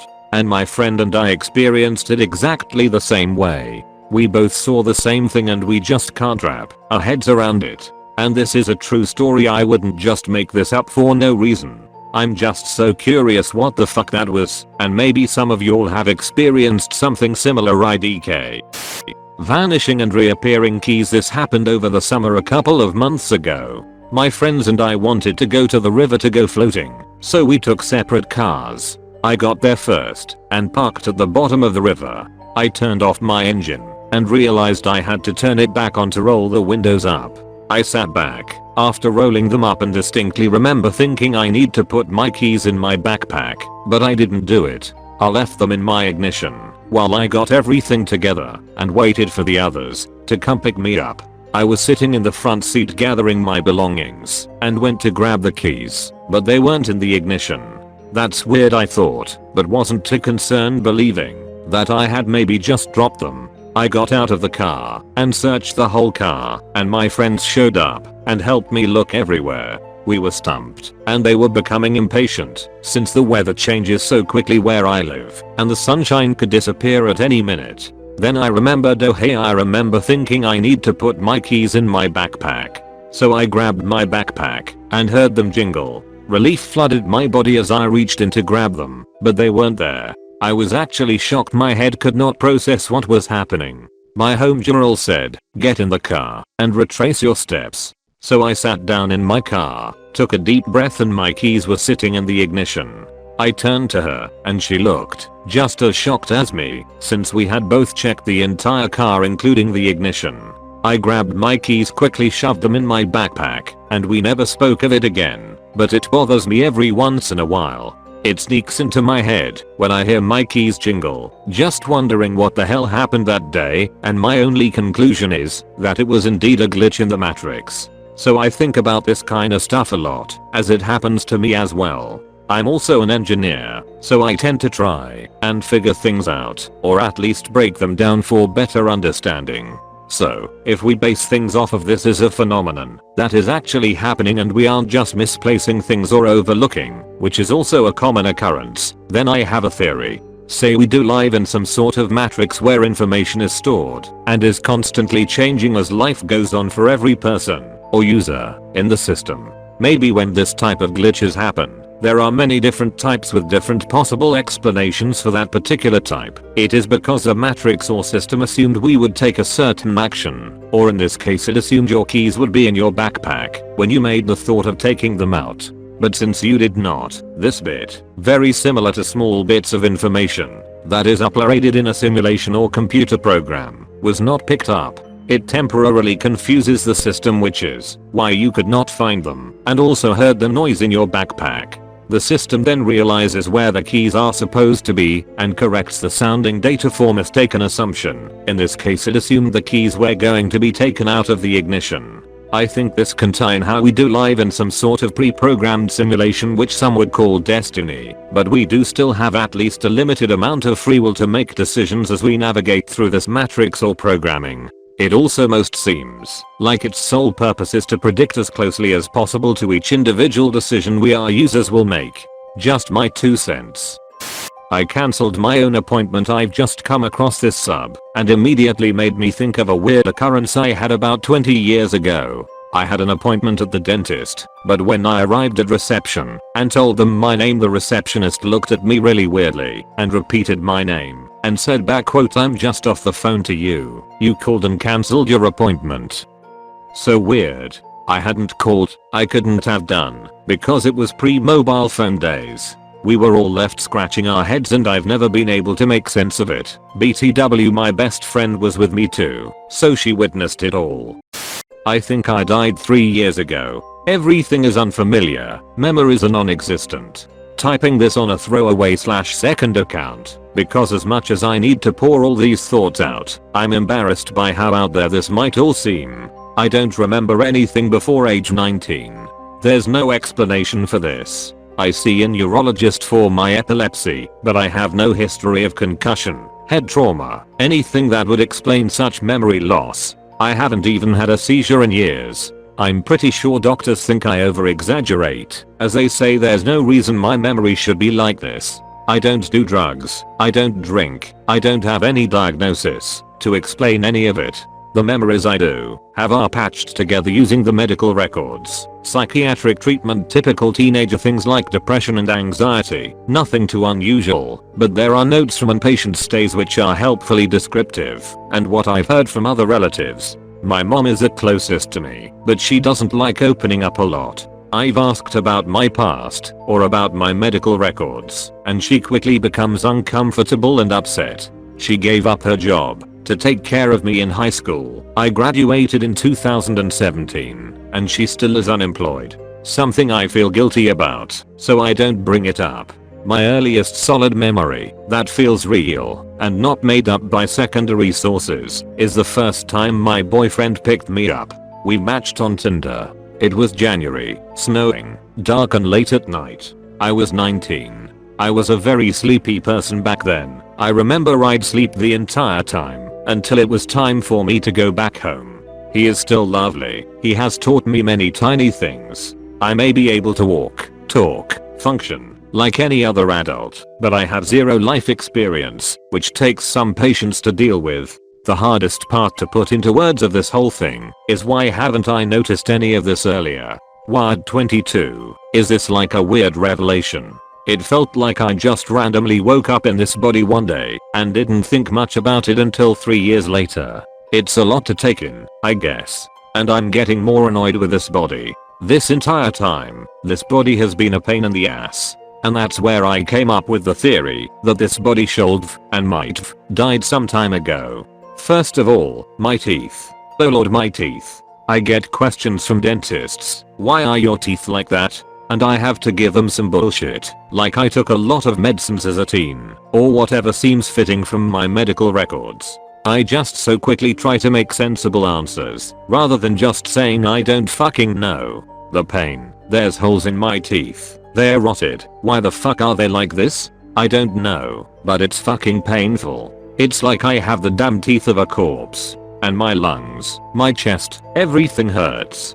Damn asthmatic lungs. Never feel hungry either. But I do like pizza and coffee, call that basic. But eating/drinking is more pleasure than necessity to me. Not an issue as I always am tempted into cravings. Another annoyance is the obligations. Eating, drinking as I mentioned, an important obligation. Calling my dad and other relatives, I forget often, because I don't have much memories of them, but I'm fully aware it's an important social obligation. Yet here I am, still in this weird body, keeping up with all my obligations and responsibilities and all that. It's all strange, weird. I'm happy I got it all out, as incoherent as this may seem, but reading some of the posts in this sub showed that I'm not alone in this sort of experience. I'm not here to doubt your experience at all. It just sounds so much like my own, so take this with all good vibes. I went through psychosis pretty hardcore from trauma when I was younger, and it legit tripped me up exactly like this. It was like 2 years of dissociation from reality. I was convinced I was in a simulation, or had died, or had never actually existed. Trauma/PTSD symptoms from the early childhood incest I went through resurfaced in my 20s, but I couldn't remember anything anymore, just what my older sister told me. Memory loss of things I know were supposed to feel real. Weirdest and scariest feeling, being convinced I just uploaded, or was actually dead. It was fucking wild. I also, like you, lost teeth and needed partial dentures in my 20s. I had no explanation until a dentist inquired about bottle rot. My parents never told me I'd had severe bottle rot. They were embarrassed. Advanced decay of baby teeth affects your gums and adult teeth profoundly. Bottle rot happens when adults neglect basic care of infant/toddler dental hygiene.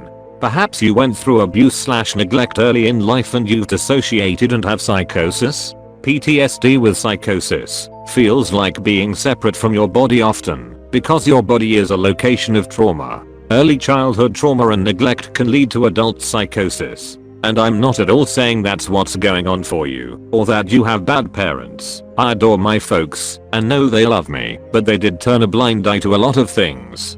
Perhaps your mom is anxious about talking to you, because there are memories she doesn't want you to recover. My mom is a lot like this. She doesn't easily face the truth of my childhood, because there's a lot back there that she feels guilt and shame about. I've had to piece together my past like a detective. Sounds like you are doing the same work. If this feels like a possibility for you, my best advice is trauma therapy. Mine was free through a women's center and helped me immensely. My sister swears by psilocybin treatments too. Best of luck to you, dear. I'm so sorry you're going through this for whatever reason, and I hope you feel alive soon. And PS. For any younger than I readers who relate, I have a super joyful and good middle-aged life post-trauma and psychosis, and my teeth are fixed and very lovely. Things can indeed get better. I had a thought tell me what I needed to know, so, you know those intrusive nonsensical thoughts you get from time to time. I had what I initially thought was one of those this morning. For context, I work at a small business. All of the employees are pretty close-knit. We are like a family, because there aren't many of us who work there. Anyway, I work closely with a guy who just got hired not too long ago, and when I woke up this morning I got this random thought. Tyler is sick today. Tyler is a fake name I'm using, and I thought nothing of it. So I get to work, and my boss says, hey, Tyler won't be here today because he's sick. And I just stare at her dumbfounded and I say, whoa, it's crazy that you say that, because I just had that thought this morning. She goes, really? Weird.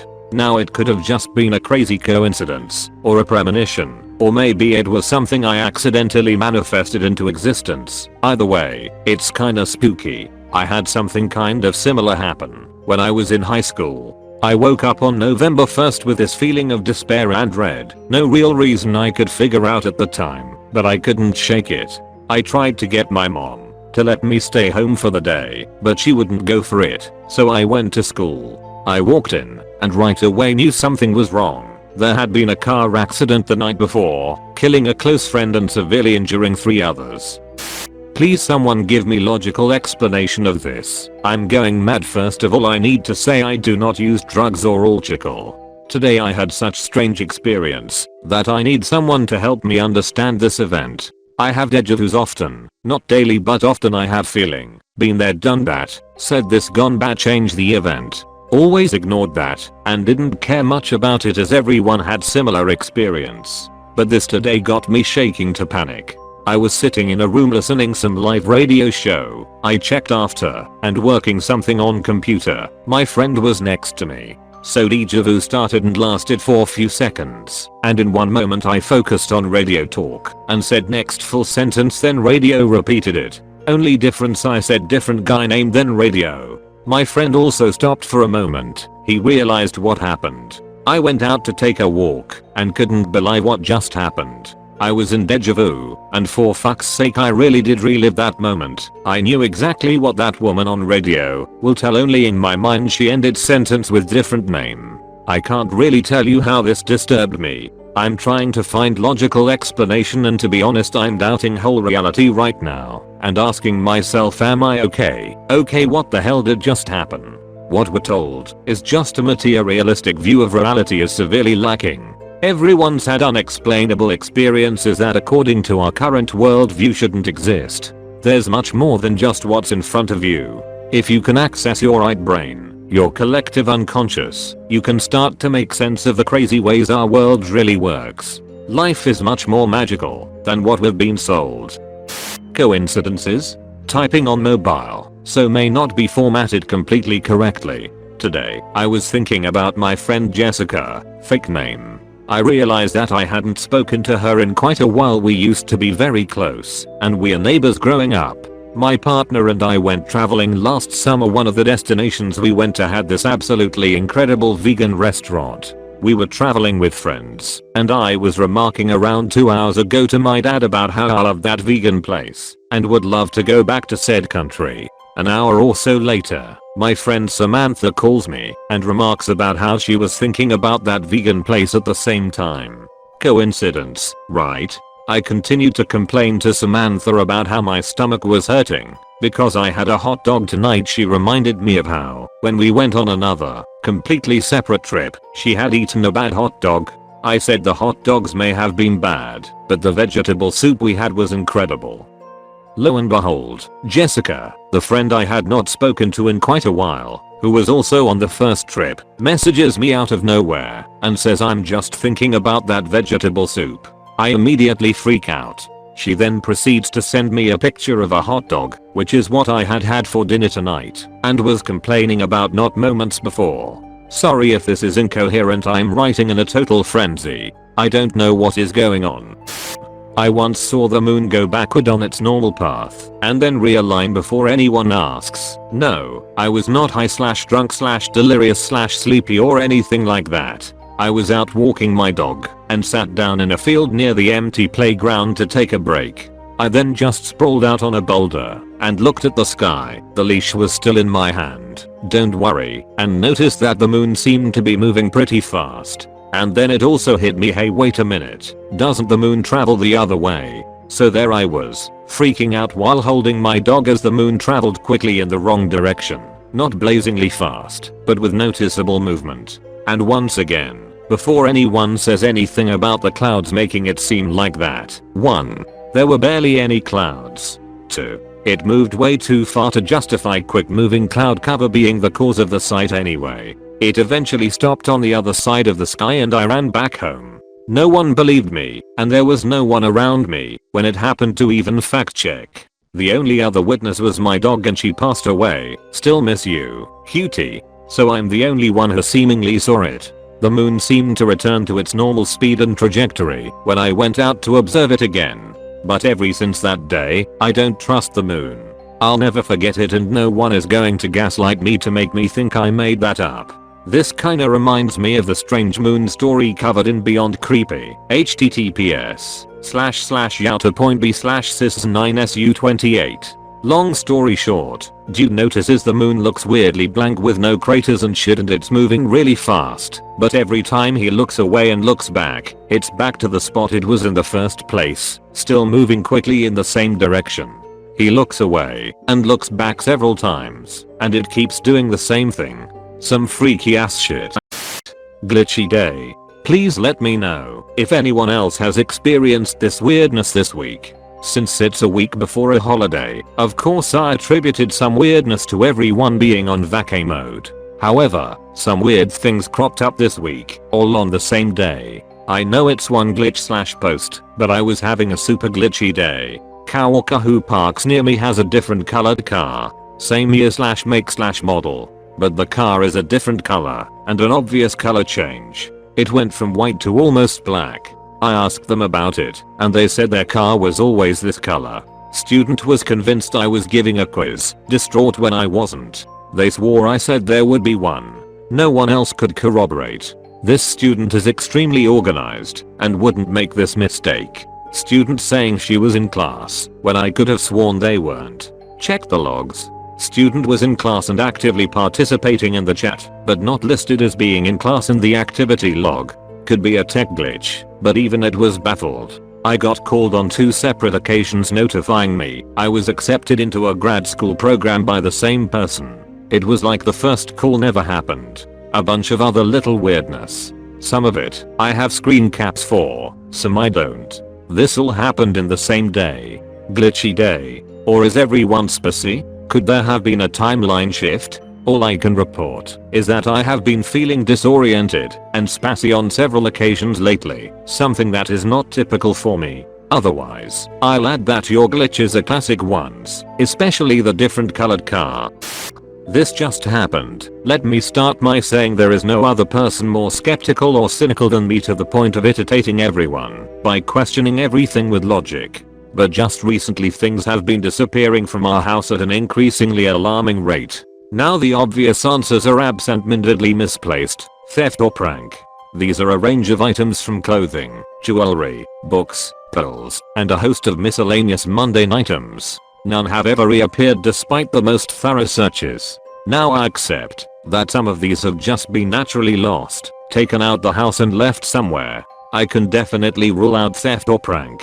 Despite the upsetting nature of the consequences of some of these losses, like everyone else, in the end you put it down to one of those things and move on because there is nothing more you can do about it. That is until this morning and this happened. It is all the more weird because the object involved is so mundane. My son recently broke off the bottom cover of his PS5 and I promised to fix it. So this morning I actually got round to planning to repair it. I decided to take it from his bedroom down to the kitchen because the lighting is so much better down there. I placed the cover on top of the PS5 and carefully carried them both down the stairs to the kitchen. I put the PS5 on the kitchen table, went to take the cover off the top of the PS5 so I could flip it over to fix it on the underside, and it had just vanished. Just thought, how the hell did that slip off without me noticing it point or hearing it? But just went back up the stairs to find it. It could only be between the bedroom and the kitchen, a fairly short distance. Now let me just tell, I have just spent the best part of an hour searching for it, and it has gone. Just completely vanished. I'm alone in the house and there are not pets here. So between me placing the cover on top of the PS5 and setting it down on top of the table was about a minute. Obviously I didn't see it disappear, and I was concentrating on not falling down the stairs whilst carrying a PS5. But I can say without a shred of doubt that the cover has vanished into thin air. Of that there is no doubt. I'm now questioning all the other disappearances of more valuable and larger items that have happened recently and at an increasing rate. Having googled this phenomena and had no idea it is occurring all over the world and also at an increasing rate. The problem is that it is all too easy and natural to dismiss a missing item as just lost, hidden or stolen and write it off as just that because there is no other explanation, is there? Of course, it is a disappearing object phenomenon. It does seem to be on the increase, maybe because if we are in a simulation there are just too many people and things to keep track of all of the time, or maybe there is some other reason. Perhaps you were targeted because of your skeptical attitude. Here is a good brief description. The author has also written an excellent book with hundreds of case studies called Jot. Disappearing child clone happened about 7 years ago. I was around 20 years old at the time. Still lived with my mom along with my little C's. On this day she and my mom had gotten into a big argument. Ended with my C's packing up a few things and leaving to stay at our dad's for a while. During the argument her room got a bit trashed. I was honestly in my feelings and felt bad for her, so right after she left I went in and cleaned up a bit. Just tried to make it so it wasn't as trashed when she came back home. Afterwards I turned off her light and closed the door. Not long after that my aunt came by. My mom was still upset about the fight and invited her over to be in good company and I guess mainly to gossip about the whole thing. My aunt brought along her 3 grandchildren. Soon after arriving the kids start a game of hide and go seek, running up and down the stairs, shouting, just being kids basically. I was in a pretty sour mood and do not have the patience for them. So I tell them to stay downstairs if they are going to be playing around. The only rooms upstairs are mine and my sister's. Since I was still feeling upset about the fight from earlier I decided to go out for a bit. I got dressed and then started to work on my hair in the bathroom. The way our bathroom is situated, if the door is open I can see some of the hall and the entryway to my sister's room in the mirror. So I'm straightening my hair and I have the door open. Since it gets hot fast when you're working with a flat iron. Out of nowhere I see Tade, the oldest of the kids, run right past me. Without turning to look at her I can see through the mirror that she is heading for my sister's room down the hall. Oh hell no. I seriously just cleaned up that room and I know I just told these kids to stay downstairs. She should not be up here looking for a hiding place. So I immediately go right after. Split seconds after I first see her run by. Like in right behind her, just steps away. I watch as she opens the door to my sister's room, runs in, and shuts the door pretty much in my face. I'm so pissed. I go in right after her intending to chew her out, just ready to yell at her to get back downstairs. Except I didn't see her anywhere. My C's had blackout curtains and the light was off in her room, so it was a bit dim in there, but it was light enough to see, and it was a very small room. It is clear that Ted isn't there. Well, okay then. So I angrily walked over to the closet and throw open the doors, assuming she must have quickly ran and hid in there. Nope. She's not there either. In fact, my C's had so much junk in there is no way she could have hid. I turn around and give the room a good look over again, and yeah, she's definitely not in this room. Man, WTF. It all happened so fast that I almost doubted myself. I stood in that room confused, thinking the last few seconds of time over and wondering how the heck did I seriously just imagine this whole thing. I went downstairs to my mum's room. I find her and my aunt sitting on her bed chatting away. Right in between them is Tade, laying down comfortably under the blankets and absorbing all the gossip, no doubt. In fact, all of the kids were in the room. The other two were settled in watching cartoons. They weren't even playing hide and go seek anymore and hadn't been for a while. I asked my aunt if Tade had been downstairs this whole time. She tells me that she has. So I dump this story on them, insisting I just saw her upstairs running into my sister's room. Tade is around 6 or 7 years old at this time. My claim badly scares her to the point she starts crying and refuses to move from the bed. I had to tell the poor kid I was just messing with her to calm her down. Of course my aunt and mom weren't as amazed by the event as I was. While they agreed it was strange, to them it was possible that I could have seen something else and mistaken it as Tade, but there is no way I imagined that whole thing. No way. I know what I saw. It was definitely Tade. I was steps behind her. Very clearly saw her with her outfit, her hair, in daylight with the hall lights on. I watched her shut the door in my face. This was not some vague figure I think I saw in the corner of my eye. It was her, and I watched her go in that room. There is no possible way she could have gotten out the room and made it back downstairs unnoticed. It was a small room. If she did somehow leave, the door would have opened and light from the hallway would have been a dead giveaway. My sister's door always shut on its own unless you propped it open, and her spooked out reaction to my claim of seeing her upstairs when she had been downstairs seemed pretty genuine. Anyway, that's my unexplainable glitch in the Matrix. Nothing about that event had a malicious or evil feel to it. I have not seen or experienced anything remotely similar since then. Edit. No, I have not experienced anything unexplainable before this event. It was a one-off experience. Tade is a normal 14 years old now, so I do not think it was a bad omen of any sort as has been suggested. Thanks to anyone who chimed in or messaged me. Posted by who/salmon_patty_ 3 days ago. Therapy glitch. My mom works for the state of Kai and has work cell phone.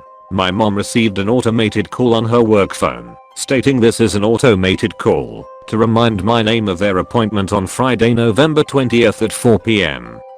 My mom called me immediately because the automated call to her work cell phone that is not remotely related to me said my name. I called the number that she received the call from and asked why they called my mom back quote work phone when 1. I have never been a client at this therapy center, and 2. My mother's work phone is not public information that could be connected to me. They looked in their system and were baffled because I'm nowhere in the system and neither is the number that they just called. TLDR, my mom got an automated call on her work phone about an appointment for me that doesn't exist. There is no record of the call. Maybe it's not to remind you of an appointment, but more of a not so subtle way of telling you maybe it's time.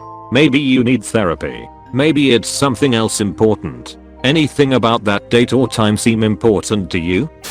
Bought 2 bottles at work, took a sip from one while working. Get home with both bottles and neither one has been opened. This just happened. I went to get the one I had already opened to finish it. I pull out the unopened one. Okay, the other one. Pull out the other one.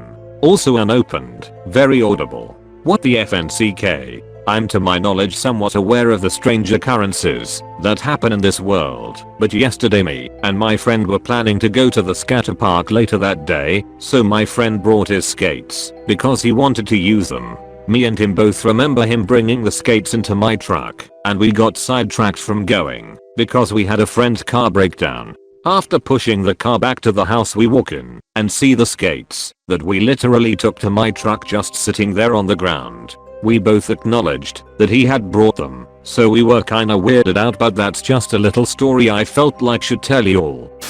We had 5 hours left, but got there in 25 minutes. Me and my dad are driving to Texas for Thanksgiving. We live in Arizona. So this happened around 8:30 am today. We were heading to New Mexico to pass to Texas, and my dad asked how much longer till New Mexico. I then opened my maps and search it up. I said we need 5 hours left. Then we see a sign that says welcome to New Mexico. It was the same thing on the GPS, welcome to New Mexico. We both look at each other with confusion. We check the time and it say 8:55 am. We somehow did a 5-hour drive in 25 minutes. Can anyone explain or have any idea on how this happened? Because we are still very confused. I have a really fun glitch to share as my first post here. Happened like 5 minutes ago and I couldn't wait to open up and post this lol. My boyfriend is at work and he's been gone for a few hours. He got ready, put on cologne in the room, kissed me, and left kind of in a hurry. He just sent me a Snapchat of himself spinning around in the restaurant he works at to show how slow it is, and I was surrounded by the strongest smell of the cologne he had on before he left. Like as if he was sitting in front of me where my phone was. As soon as the Snapchat ended I couldn't smell it anymore, which made my heart sink because it was so sudden. I spent some time smelling my own shirt, the couch, or throw blanket near me. No source of that smell could possibly be argued that it was association with the image of him, but it literally smelled like someone sprayed the cologne in my face. That's also definitely never happened before. He always wears the cologne and always sends me Snapchats like this. The colossal moon, I saw it last fall. I've been talking about it for a little over a year now, with friends, family, co-workers, and anyone else who's been willing to level with me to some degree. I say this because I'm aware of how crazy I sound after every retelling. Never crossed my mind to post my experience online until today. It was late September. I had spent the majority of the night at my cousin's house up to the early AM, 2:30 am to be exact. Took no part in drugs, alcohol, or anything else that could have impaired my mind. I've also been a night shift worker for 11 years. I've never experienced visions and I don't get sleepy until about 8 am. Anyway, I hopped in my car and got on the freeway. The sky was ominously black, the road empty, like literally devoid of other vehicles. That of its own an unusual sight in a large metropolis even for that time of night/early morning. As I came around a loop I saw what I thought was a full moon, or at least the opaque yellowish hue that was hiding behind a section of trees. I was not ready for what I saw once I came out of the loop and into the straight road.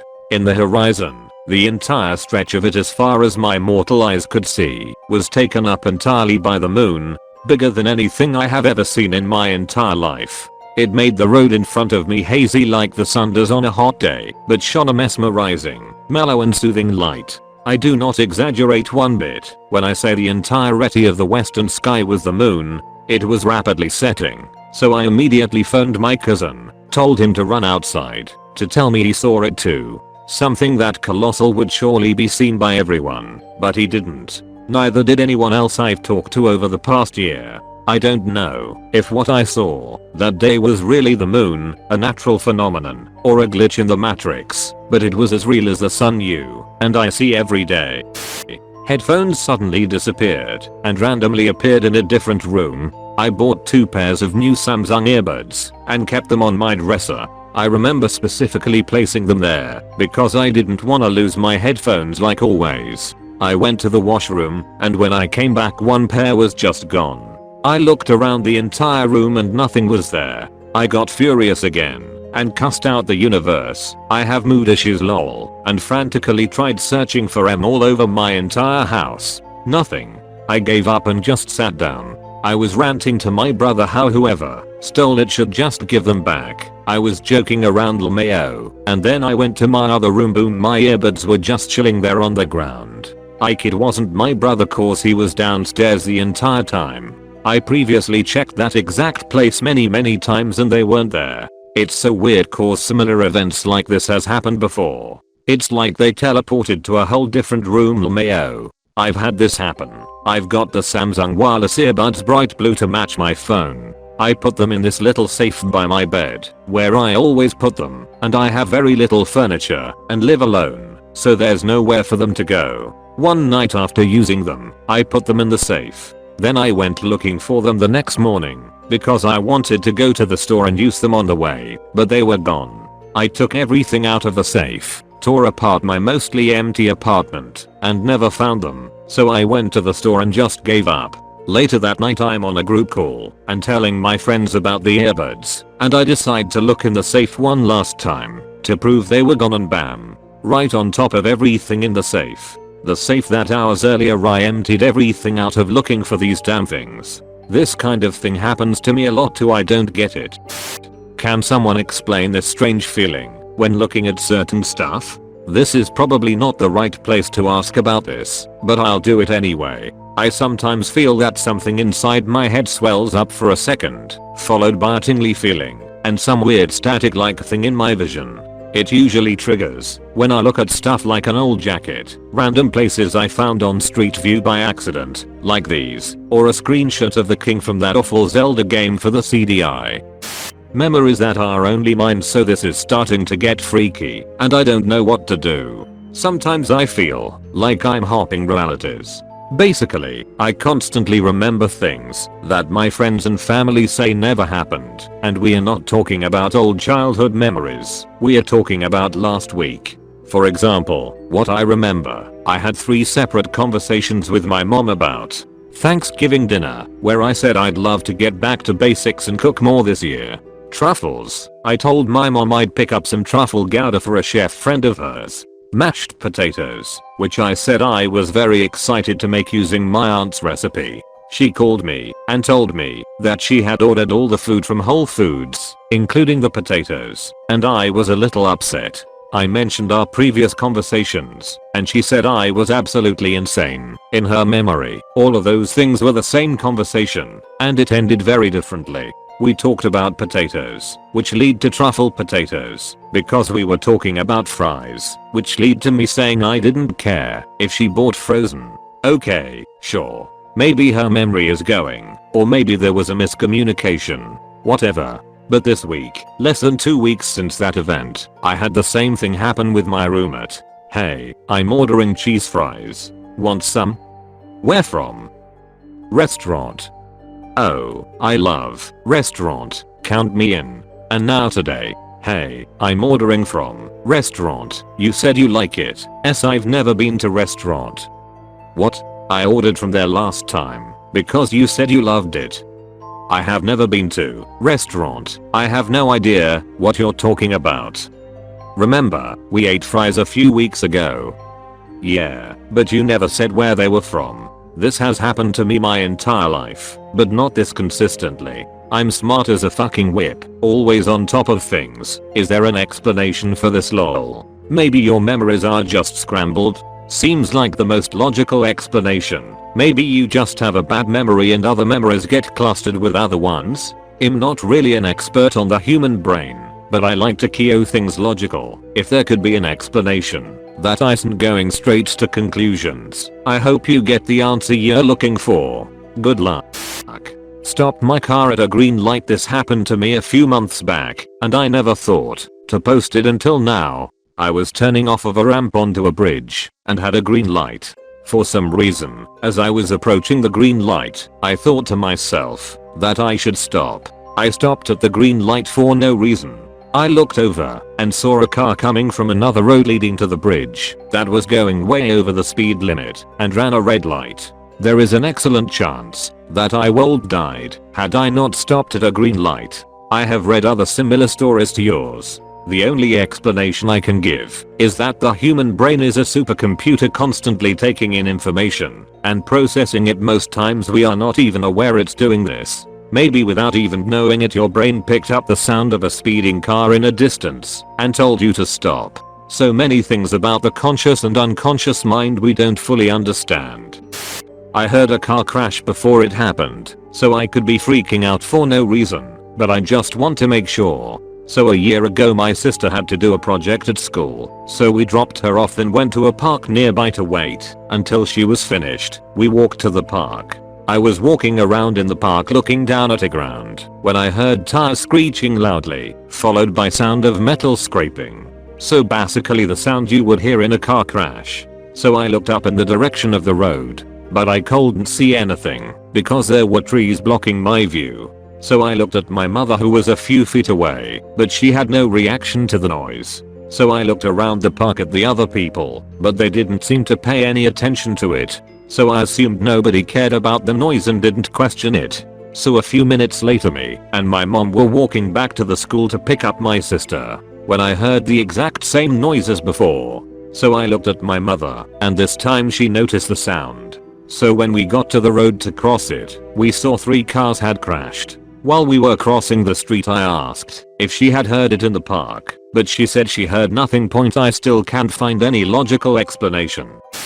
I wanted donuts and suddenly I got donuts. Elle was at a lookout viewpoint with several of my friends. It's a usual spot in the summer, especially during COVID. A lot of families would go and be able to social distance and whatnot. Anyways, the main reason I go to this spot is because car meetups happen quite often and sometimes they do donuts, like the circle spinning drifting thingy with their cars. Anyways, it seemed no cars were doing them tonight for whatever reason. It's not a thing you see often, so it made sense, but the first time I'd gone, I had seen donuts. This particular time though, the whole 1.5 hours we were there, we didn't see anything remotely interesting. Went to the washroom, started walking back, and in frustration I stated to my friends all I wanted to see were donuts today. That's literally the only reason I came. Then, I wish I was joking, right after I said that, someone starts doing donuts right in front of the 4 of us. We keep walking, and some guy in a jeep decides to drive up the massive hill for fun. It wasn't a hill you could drive up.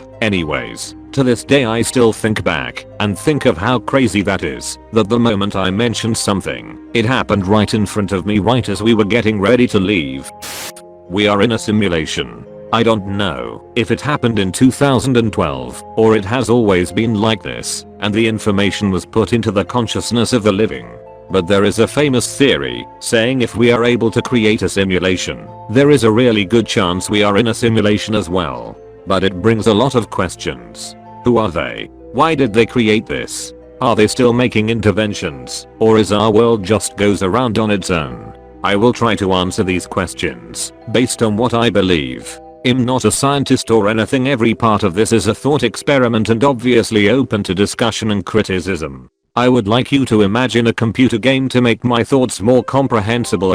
Humankind created GTA 5. And you are in front of your PC playing it. Your character is basically in a simulation experiencing life. Drives around, works, hangs out with friends, etc. But can the character you are directing understand that it is a game? And the decisions are made in fact by the player and he just obeys them? Can he feel anything? Obviously not in a way we can, right? Because we are more complex, we have more memories, our lives have meaning, etc. Like they don't even know they are in a loop, because it is programmed that way. What if we are also programmed to feel that way? An interesting question about this would be, what would happen if the GTA player was commanded to play a similar video game? By the means of graphics, it would be way lower than the world in GTA. Even to a game character, it would look ridiculous compared to his reality. What if we are also a game and there are far more advanced civilizations and they created our world for an open world game? I know it sounds stupid, but to our programming of course it should sound stupid. We have to believe it is real. Can you imagine your GTA character realizes it is a game you control and does not want to obey your rules? You would just reset the game and that character would be just ready to do what you command regardless of what he feels. This GTA analogy was just there to create the idea. What I really believe their goal is, of course, experiments. Multiple actually. But the one that I find most reasonable is capitalism. The advanced civilizations are trying to find a way for a society to function with the best way possible. You see, there is no one right way to sustain a society. Communism, democracy, oligarchy, etc. None of them works for everyone, and in the end of all, individuals or societies suffer. That's why they are experimenting on a simulation to avoid bad scenarios. Or, it might just be a very detailed movie about coronavirus that advanced civilizations are watching in all aspects, and we are the unknowing actors. We were all created on a computer and our life cycles began on 1st of January 2020, and the entire information, prior history, memories, events, etc. was simply put into our minds. All of these theories are of course non-scientific and falsifiable. Sorry for the long post and bad grammar. I would love to talk and discuss more about this, so please explain yourself on the comment section. Thanks. Interesting take, though I'd be lying if I say I've not heard of similar theories before. Except the last part, about us starting our lives right from the beginning of 2020. That is new to me. Now, if, let us say, we are under a simulation, well, I'm really impressed, and in all that there are creatures that are, well, clever enough to not only manipulate such complex beings like humans, but also create a universe that, at least to us, feels like an infinite ocean of mysteries. To be very honest, to the human brain, it feels impossible to achieve something like this. Creation and manipulation of something that is so complex, so intricately designed, so detailed. Woo. However, many people have accepted the idea of a simulation way before simulations were a thing. Religion calls it God, fate, destiny, universe. That we are nothing but his children. There is nothing we gain or lose that he does not mean for us to gain or lose. We all will succumb to a certain fate. We have a certain destiny, our purpose. All this stuff. I'm not religious. I don't believe in organized religion,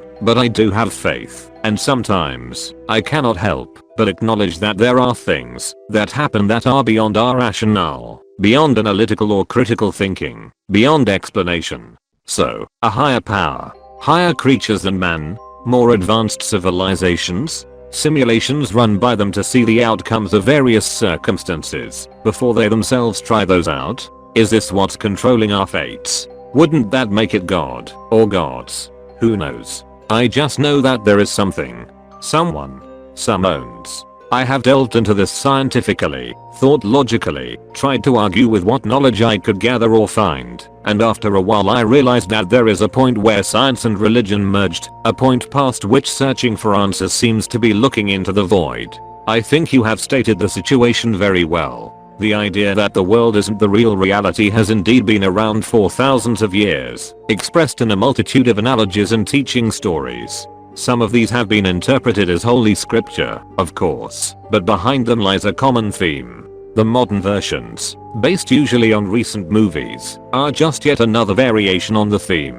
However, they can easily veer into sheer paranoia, as in the case of David Icke. Science isn't yet sophisticated enough to grasp the concept that there may be no one idea, no single theory, to explain all this, and that we need to keep all the possible theories in mind when considering these issues.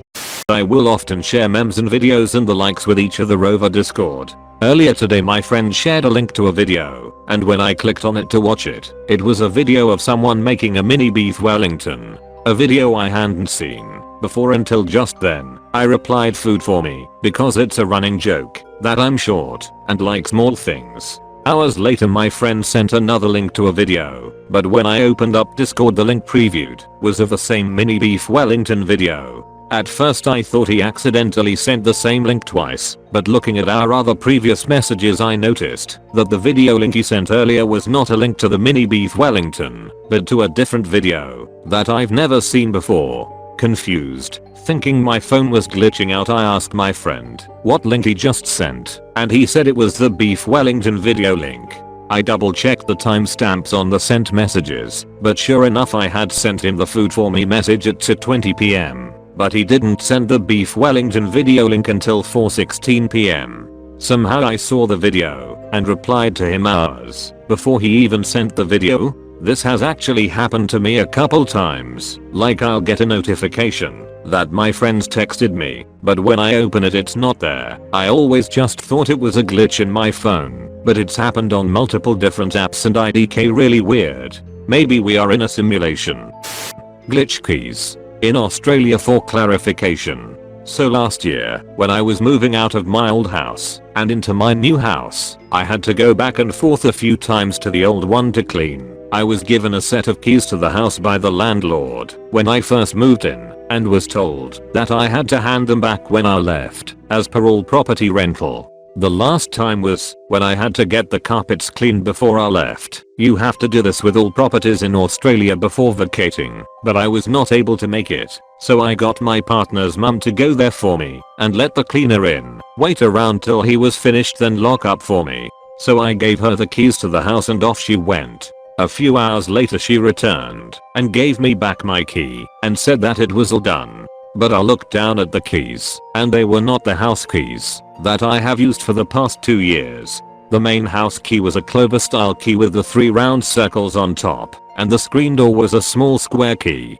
But when she handed me back the key, it was a large square key and a small square key. I asked her if she was sure that they were the right keys, and she said, well, you handed them to me this morning and they opened the door, so yes. I have used the key every day for 2 years. That's over 700 times I have used the key, and never was it a large square key, always a small clover shaped key. I can't have misremembered for that long. This is what it looked like. This is what I was handed back. 3 different radios amplifying different realities. Okay, I know this sounds a little crazy, but 3 similar instances have happened to me in the past few months and it's creeped me out, and I figured I could post this here cause you guys could help me make sense of it. Okay, so a few months ago I was at one of my jobs, dog daycare, and I was staying until 10. The shifts last 3 to 10 with a dinner break around 7. I was with the small dogs, and I was the only one in the room. There was another person with the bigger dogs in the building, and a few other people there to do reception and clean, but they had gone home before dinner. I was back after dinner messing with the radio stations. It's a music radio donated by one of the staff, so we can listen to music at work, and I stopped at a station that sounded like a conversation between coworkers of mine. I heard a distinct name/voice of one I knew who always works with the small dogs except for today, because she was off. I had been alone in the room the whole day. I had no idea where this was coming from, and it freaked me out, so I turned off the radio. I don't remember any of the conversation. The radio doesn't have a microphone or record feature, so it's not like it was recorded previously or picking up interference from another radio in the building, because it was just me and another person at this point. Super weird. The second occurrence, I was driving in my car on my way home. My car has Bluetooth, and I was listening to the song Worth It by Debit. I distinctly remember it cause it freaked me out, and I don't really listen to it anymore, but my car switched to phone mode, like I was getting a call, but it said I was getting a call from my number. My phone didn't display that I was calling anyone, but my entertainment display on my car was clearly on call mode from my number, and started playing the song. But it was like through the phone. So it sounded like the song being played through a phone call and then amplified through my speakers. I hope I explained that okay. Basically, I was getting a call from myself in which I heard the song playing, but through the phone call, and I tried to end it, but it wouldn't let me. The button just wouldn't work. I turned my car off and let it be and chalked it up to weird shit. I was just like, damn, I just got a call from myself. But my phone didn't indicate that at all. Super weird. There's nothing online about my type of car doing that. My other job is nannying, and I was downstairs playing with the baby when I heard babbling coming from the monitor in the living room, connected to his bedroom. It sounded exactly like him when he wakes up. I walked upstairs super weirded out, and there was nothing in the room. I went back downstairs and hung out with the baby again, just feeling strange and out of place. Can someone try and explain this? Is it just technology being weird?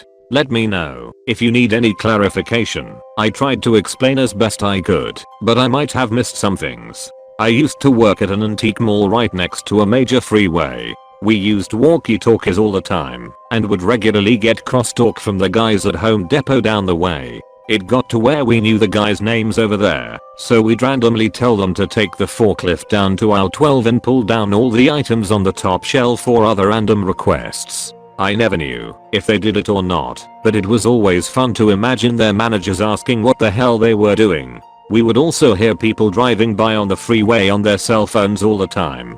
I used to tell them to get off at the next exit or answer whatever question they were asking with a weird reply.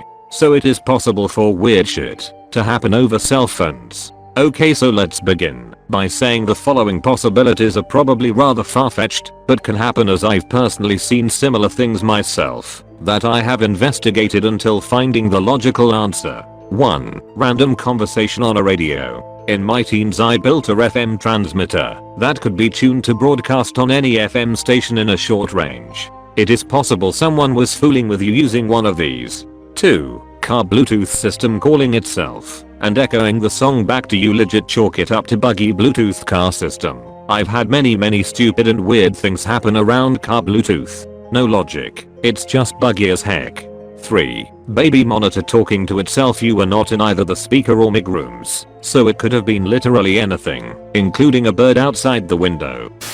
But I saw him come home earlier. This event happened one school day when my sister was taking a mental health day and I was sick. In Stockholm, Sweden, here we don't take online classes or quarantine. Search it. Anyways, the thing is, my brother came home from school and I saw him go to the kitchen. Nothing strange. Then half an hour later I hear him come home again. Now this wouldn't be strange as he cold had gone to the store and came back. But my sister asked him where he was and he said he was at school. My sister and I were both confused because my sister said he heard him when he came home earlier. Strip club glitch, my first post. Love this thread, by the way. Thanks for entertaining my nights. I received a phone call last night from my old boss. I haven't spoken to him in almost 4 months, so it was odd. I didn't answer at first and then decided to call him back. We talked for about 40 minutes, all went well, good conversation. After we hang up, my cousin calls me, so I'm talking to her for an hour. Then my boss texts me saying that second call was inappropriate and uncalled for. Apparently after our first conversation he got another call from my number. I text him back saying, "What second call?" He says he got a call from my number and that I was doing a funny raunchy voice and told him to come to the strip club for a dance with a full-figured woman. I showed him my call logs that proved that I never called him back and that I was on the phone with my cousin at the time. He sent me his call logs that show that my number did in fact call him back. But what did it also show? That he never called me that night. My phone shows that he did. We had a falling out, so I found it odd he was calling me and I screenshotted the incoming call, but he swears he never called me and he simply answered my call to talk.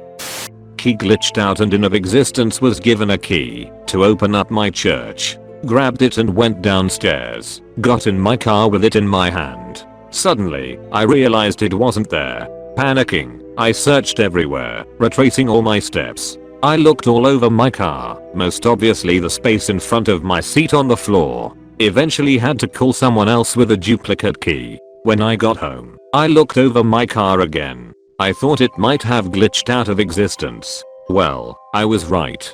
Got in the car today. First thing I see is that key sitting on the floor directly in front of my seat. It was the first thing I saw when I opened the door. There was no way that I just missed it. My dad looked in my car too and was blown away when I showed him the key sitting on the floor.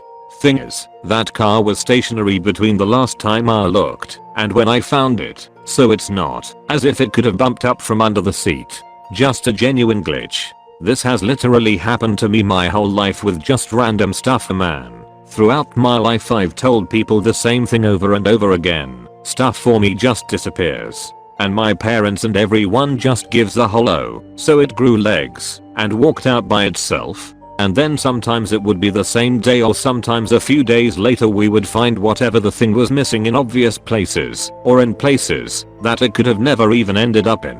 I had a glitch with my house key. I took it off my keychain Saturday and had it in my hand. Walked to the car my boyfriend was driving and I literally have no memory of where I could have put it. I looked everywhere, it's nowhere it should be. Trippy. 40 minutes are missing from my memory. I don't know if this is the right place to write, but I'm very confused. This happened like 15 minutes ago. My mom, my sister and I are watching Drag Race season 7. This is their first time and I'm rewatching it with them. We are currently watching the 6th episode. I opened Drag Race on Netflix and it started with a recap. I thought it was wrong because I did not remember a very specific scene that I have been waiting to watch since we started this season because I was curious how my sister and mom would react. Pearls, do I have something on my face scene? Not relevant, just thought I'd add. Anyways, so I go back to the 5th episode and my sister says that we watched that episode already and my mom agrees. I tell them that I do not remember it at all, not even half a second. I remember watching the ending of episode 4 and closing the TV and going to sleep, so I tell them that. My sister brings up some scenes and my comment on scenes. I told them I don't remember anything. It's like at least 40 minutes are missing from my memory. I remember literally nothing, not a single scene. Sorry for any errors. English is not my first language, my vocabulary is not that advanced, and I tend to repeat words. I know it's not an interesting story, but I'm really frustrated, and I don't know what to do. I feel totally crazy and my family still doesn't believe me. Go see a doctor. A relative of mine was experiencing the same thing basically. It was a tumor in the brain. Sounds serious. A buddy of mine slipped and fell on ice and hit his head. Right after he went with 3 friends to a local store, bought food and even made dinner for them. From what they told him he seemed very normal, but he is unable to remember any of it. He remembers slipping and falling on ice, that's it. His short-term memory stopped working, like if you have a video camera and think you are recording videos, but the memory card isn't in the camera, so you don't record anything. If you bumped your head recently, maybe get a CT scan. He had a concussion, but eventually his brain memory started working again. Missed call after my mum died. This happened a year ago. I haven't stopped thinking about it. It happened to my aunt, not me. My mum passed away Sunday morning around 8 AM. I had her phone from the night before, as she was going for surgery, and it was switched off. The evening after my mum had died, my aunt called me from another country to ask if I had tried to call her from my mum's phone. I said no. We forgot about it in the heat of the moment. When she came down for the funeral, she showed me the missed call, and when she tried to call it back, it was definitely my mum's number. It's always bothered me. I just wonder if anyone has an explanation outside of crossed signals. Phone calls from the dead are a thing. Books have been written about it. You're lucky to have gotten such a powerful sign.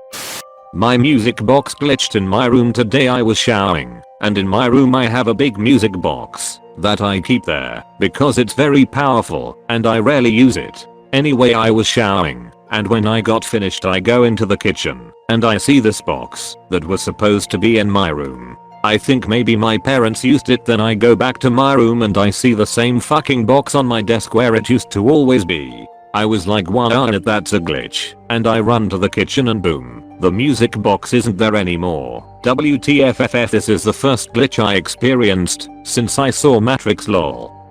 The old switcheroo. Today I went to a job interview.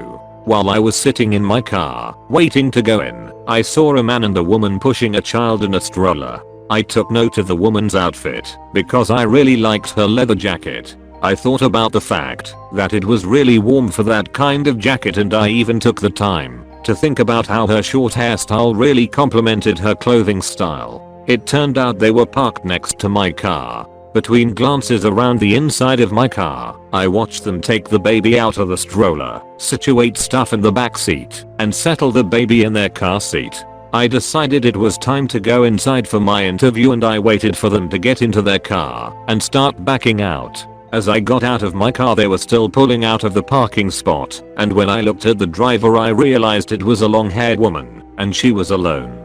From what I could see of the back seat, it didn't seem like a child was there and nobody was in the passenger seat. I was really confused, because this was definitely not the woman I just saw get into the car, nor was it a family of 3. I have felt really weirded out by it all day. Family walk gone weird. I don't believe in the paranormal, nor do I believe in the Matrix, but I was heading home after a walk with my family and we were gazing at the stars. We continued walking, and then as we got to a street corner, all 4 of us got extremely lightheaded and fell on our left sides at the same time. I would have just shrugged it off if it were just me, as I have low blood pressure, but all 4 of us at the same time, it's just confusing. The weirdest part was that we all fell onto our left side and there was no wind tonight to aid us in falling in that direction. Unfortunately, these things happen, whether you believe in them or not. Do you know if any other odd things have happened in that area? Certain energies generated by the earth and modulated by local geology can cause people to faint, feel sick, dizzy, and disoriented. Item appears in room after I was looking at it online. So I have a hand gripper, one of those things to work out your forearms or whatever. Anyway, I needed a new one. So I was looking online around 9 PM last night and did not order one in the end. I get home from school the next day, today, and am in my room. I get up and turn on my light. The hand gripper I was looking at online is on my desk and the one I already had is adjacent to it. I ask my parents just to make sure they somehow knew I wanted one and got it, and they know nothing, and now I sound crazy. Extremely confused at this, and if anyone has a plausible explanation it would be appreciated, because this seems so messed up. I have no explanation for this, but try that with a PS5 LMAO.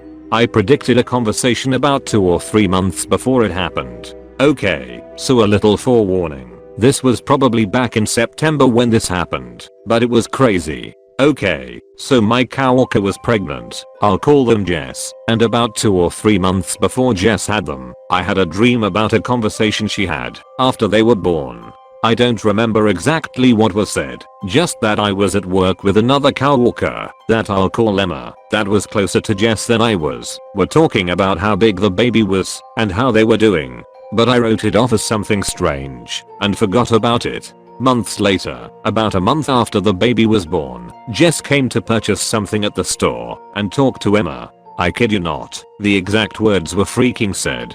It was not just a moment of deja vu, it was like 20 minutes that I had somehow predicted 2 or 3 months ahead of the conversation. I don't know why it happened, but it has happened to me before. Just not to this extent where I literally predicted almost 20 minutes of conversation word for word. Has this happened to anyone else, or is it just me?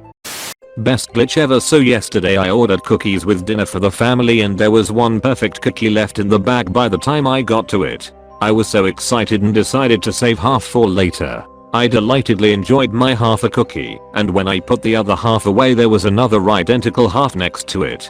I'm certain this bag was 100% empty. There was not another half a cookie hiding in this bag. Until there was. I'm very happy about my bonus cookie. Matrix win. Redditor learns how to have infinite cookie halves. Pepperidge Farms hate him. Click here to learn more. Pepperidge Farms remembers. Aggressively clicks. I met me from the future and can't stop thinking about it. This is a story that haunts me daily. This happened in 1992. I had just graduated high school and was working in a warehouse. I kinda enjoyed it and settled thinking I will probably retire here. Yup, I had zero ambition. I was a sad, lazy, cringe-inducing shitbag. A new guy started. It's a warehouse with high turnover, so nothing unusual about new guys. And everyone asked if we were related because we looked alike. He was probably late 30s, early 40s, and I was 18 at the time, and he was fatter.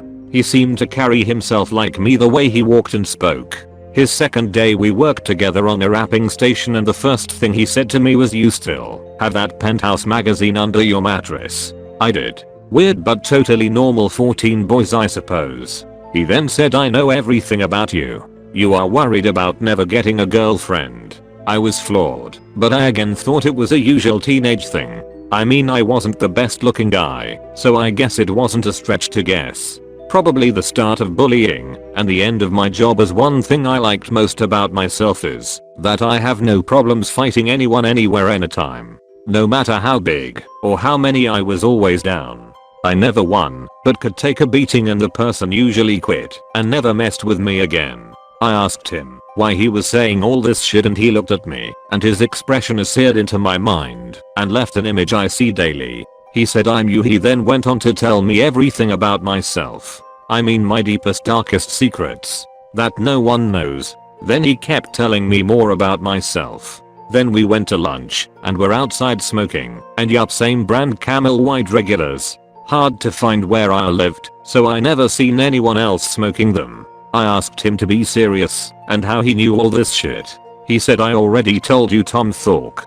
Tom Thork is a nickname only one person called me, and he was my dad's friend I barely saw. A crappy Jetta pulled into the parking lot and he said, "That's our girl. She is a demon who is horrible to us." I asked him why he is with her and he said she is the best we could do.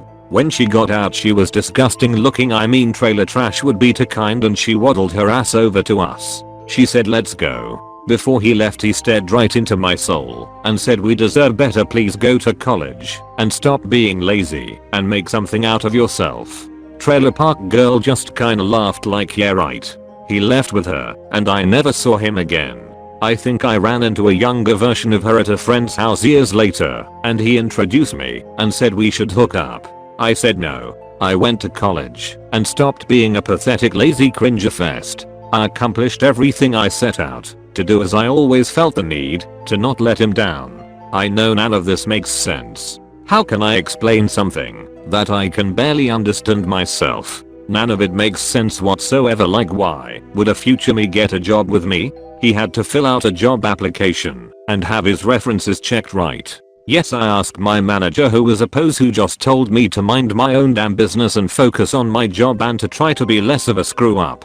Has anyone had something like this happen to them? It's haunted me daily since. I'm 48 and have not seen any time travel machines. Help me out here, maybe end this once and for all. Please tell me your experience. I apologize for any grammar or anything like that, but I don't want to go over this any more than I have to, as I usually get really depressed when I think of this. Reminds me of that one South Park episode where the parents hired actors pretending to be their older selves who screwed up their life. Yes, check out Apex TV on YouTube. A guy W. a beard saw his future self using a simple technique, basically planned for his future self to visit his past self on a specific date once time travel is made public or he has access to it. I used the technique and had a similar experience where my memories felt like the past was rewritten, and I remembered someone knocking on my door, which I believe was my future self.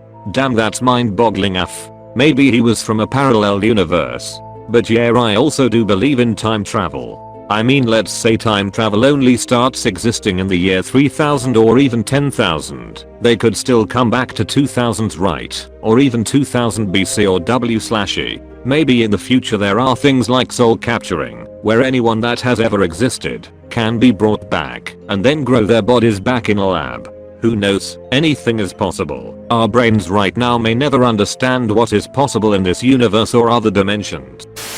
This incident was like a parallel universe colliding with my own. This was a few years ago, but fits perfectly on this subreddit, which I just discovered. For privacy, I'm going to use fake initials instead of names. Some background. I have an uncommon name, we'll call me, and it's not invented by my parents or anything, but it's really rare to encounter a fellow, and I also went to a very small college that we'll call X. About a year after graduation, I was sitting on the patio outside at a Starbucks enjoying whatever drink I had just stopped to get on my way across town. I look up, and this woman and her teenage daughter are walking straight towards me. They approach and say hello. I say hi back and sort of wait for them to say something, thinking they're solicitors of some kind. They don't say anything, and it's painfully awkward for a few moments. I start to feel weirded out, and I wonder if maybe I met them somewhere but don't remember. I say, "I'm sorry, can I help you?"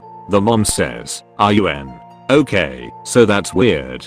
They must know me from somewhere, as I suspected," I thought. I said, "Yes, sorry, do I know you from somewhere?" The mom says, "We are the people you were emailing with about meeting here to talk." I said something to the effect of, "You must have the wrong person. I wasn't emailing with anyone. Coincidence my name happens to be N though." The mom continues. She says, "You didn't go to X college. Okay, so this is very weird." I somewhat hesitantly say I did go there, wondering what the heck is happening. The mom says, "Yeah, we are the people you were emailing with about talking about your experience, since my daughter is an admitted student." At this point I'm jumping out of my skin. I explain that I did go to X and my name is N, but I'm not the person they were emailing with. The family looks just as stunned as me, though I will say they were a pretty monotone and expressionless pair, and at that point every bone in my body told me to get the heck out of there. I got up and left and have no idea what happened next. I never knew anyone by my same name during my time at X. As a small school, everyone knew everyone, so unless this person graduated long before me, I feel very confident there was no other N. I mean, I've only met 3 people with my name in my whole 28 years of life. I was not wearing any college gear, and I was not the only person sitting on this Starbucks patio. I'm telling you, this pair made a beeline right toward me, as if they knew exactly who I was. I was in the same city as ex-college, but the city is massive, top 3 in my country, and I was all the way on the opposite side of town. It freaks me out to this day. Dang yo. I also believe in parallel universes and time travel and such, but I'll still try to explain how this could have happened with normal people. The only thing I could think of is that the mom knew you from a third party or something and happened to see you at that moment and decided to make something up to talk about the school her daughter was about to go. Some people lie when they don't know how to start a conversation, but she weirded you out instead of making you feel comfortable. Try to go at the exact same spot more often just in case you meet them again. Either way, it is fascinating indeed. Someone saw my future being watching a lot of glitch stories on YouTube recently, so thought I'd come here to share mine. I used to go round pubs hosting karaoke events, and there was this one in Hayes I did once a month. After being there a few times, I got to know some of the regulars, in particular this nice elderly man called Steve and his usual crowd. He told me he used to work in the military in the area that I live. I told him that my grandfather, who was around the same age as him, was a military man, and asked if he knew him. After calling my granddad to confirm, it turns out they did know each other. My grandfather was Staff Sergeant when they were in the army. We talked further over the following weeks and he shared many stories of his army life, mentioned he knew my father and uncles, as my granddad told him about them during their time together, and oddly mentioned that he remembered one of my grandfather's grandchildren called Ben. He said he had been a chef for about 6 years and had just started work at a pub in Woodside, Ascot. I told him that was a weird coincidence as my name is Ben and I was training to be a chef. We both shrugged it off as him forgetting the correct name as it was years prior that they had spoken about it. Later that year, I stopped hosting karaoke and focused on my catering job as I had finished college and gotten a job at a small pub just near Bracknell. I was there for a couple of years before the place shut down and spent the course of the next couple of years also working between a few different chef jobs until I got a job at a pub in Fairfield. The owners had owned pubs before, but had only recently gotten one in this area and were looking to expand. I got on well with them, told them, and ended up becoming their head chef. After just under a year of working with them, they told me they had got another site, and as their head chef, would I be willing to get the kitchen set up for them and kickstart it as they get staff. I agreed and we went to see the site. It was a nice little pub called the Rose and Crown in Woodside, Ascot. It was only when we got another chef in and they started asking me about myself that I clocked it. I had been a chef for 6 years at that point and was now working in a pub in Woodside, Ascot, just like Steve had said. Walking man glitch. I wanted to share a recent story about witnessing a total glitch in the Matrix. Stuff like this doesn't really happen to me, so I was psyched after I realized what happened. Here we go. I live in downtown Chicago, so presumably the streets are busy with tons of people. And during COVID times everyone wears a mask, #WEARADAMNMASK, so you don't really notice the people you are walking past. However, 2 weeks ago, my friend and I were walking down a pretty busy street on a Saturday afternoon. I look up and notice a tall man in a blue tank top walking towards us on the sidewalk. He was not wearing a mask, so I could see his whole face. He was looking directly at us, and as he passed he gave a little side smile. I thought it was a little weird, but didn't think anything of it, and didn't say anything to my friend. My friend and I are pretty speedy walkers, so about 45 seconds later we were already on the next block, and that's when the same man in the blue tank top turns the corner and looks directly at us again. He walked right past us like the time before, which was less than a minute prior. Not knowing that my friend noticed the man during both occurrences also, I freaked out when she said, "Wasn't that the same dude who literally just walked right past us?" We stopped dead in our tracks and surveyed how far we walked and realized it was impossible for him to have sprinted around 2 busy blocks and walked past us twice going the same direction both times. I've tried to find any other stories about seeing a person twice in less than a minute, but couldn't find a thing online. I believe it was a total glitch in the Matrix, but what I can't get over is the side smile he gave us the first time. Like he knew what was about to happen.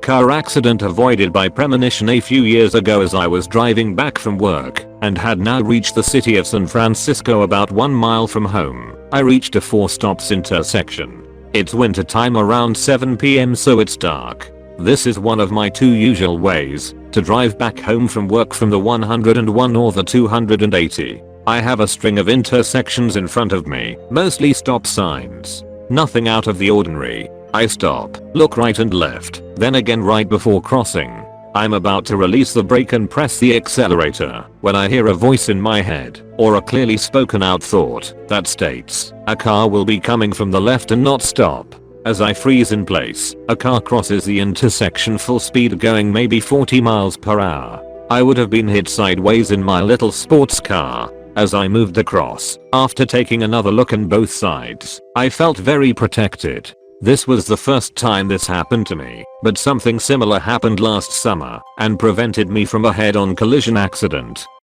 THC coin. Late last year, my boyfriend and I were cleaning out his basement when we came across an old rusted coin that said THC on it.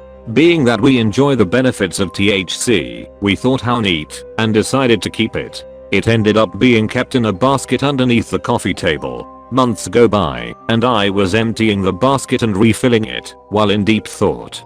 Filling up the basket once again, I put in the coin, a deck of cards, and the coin.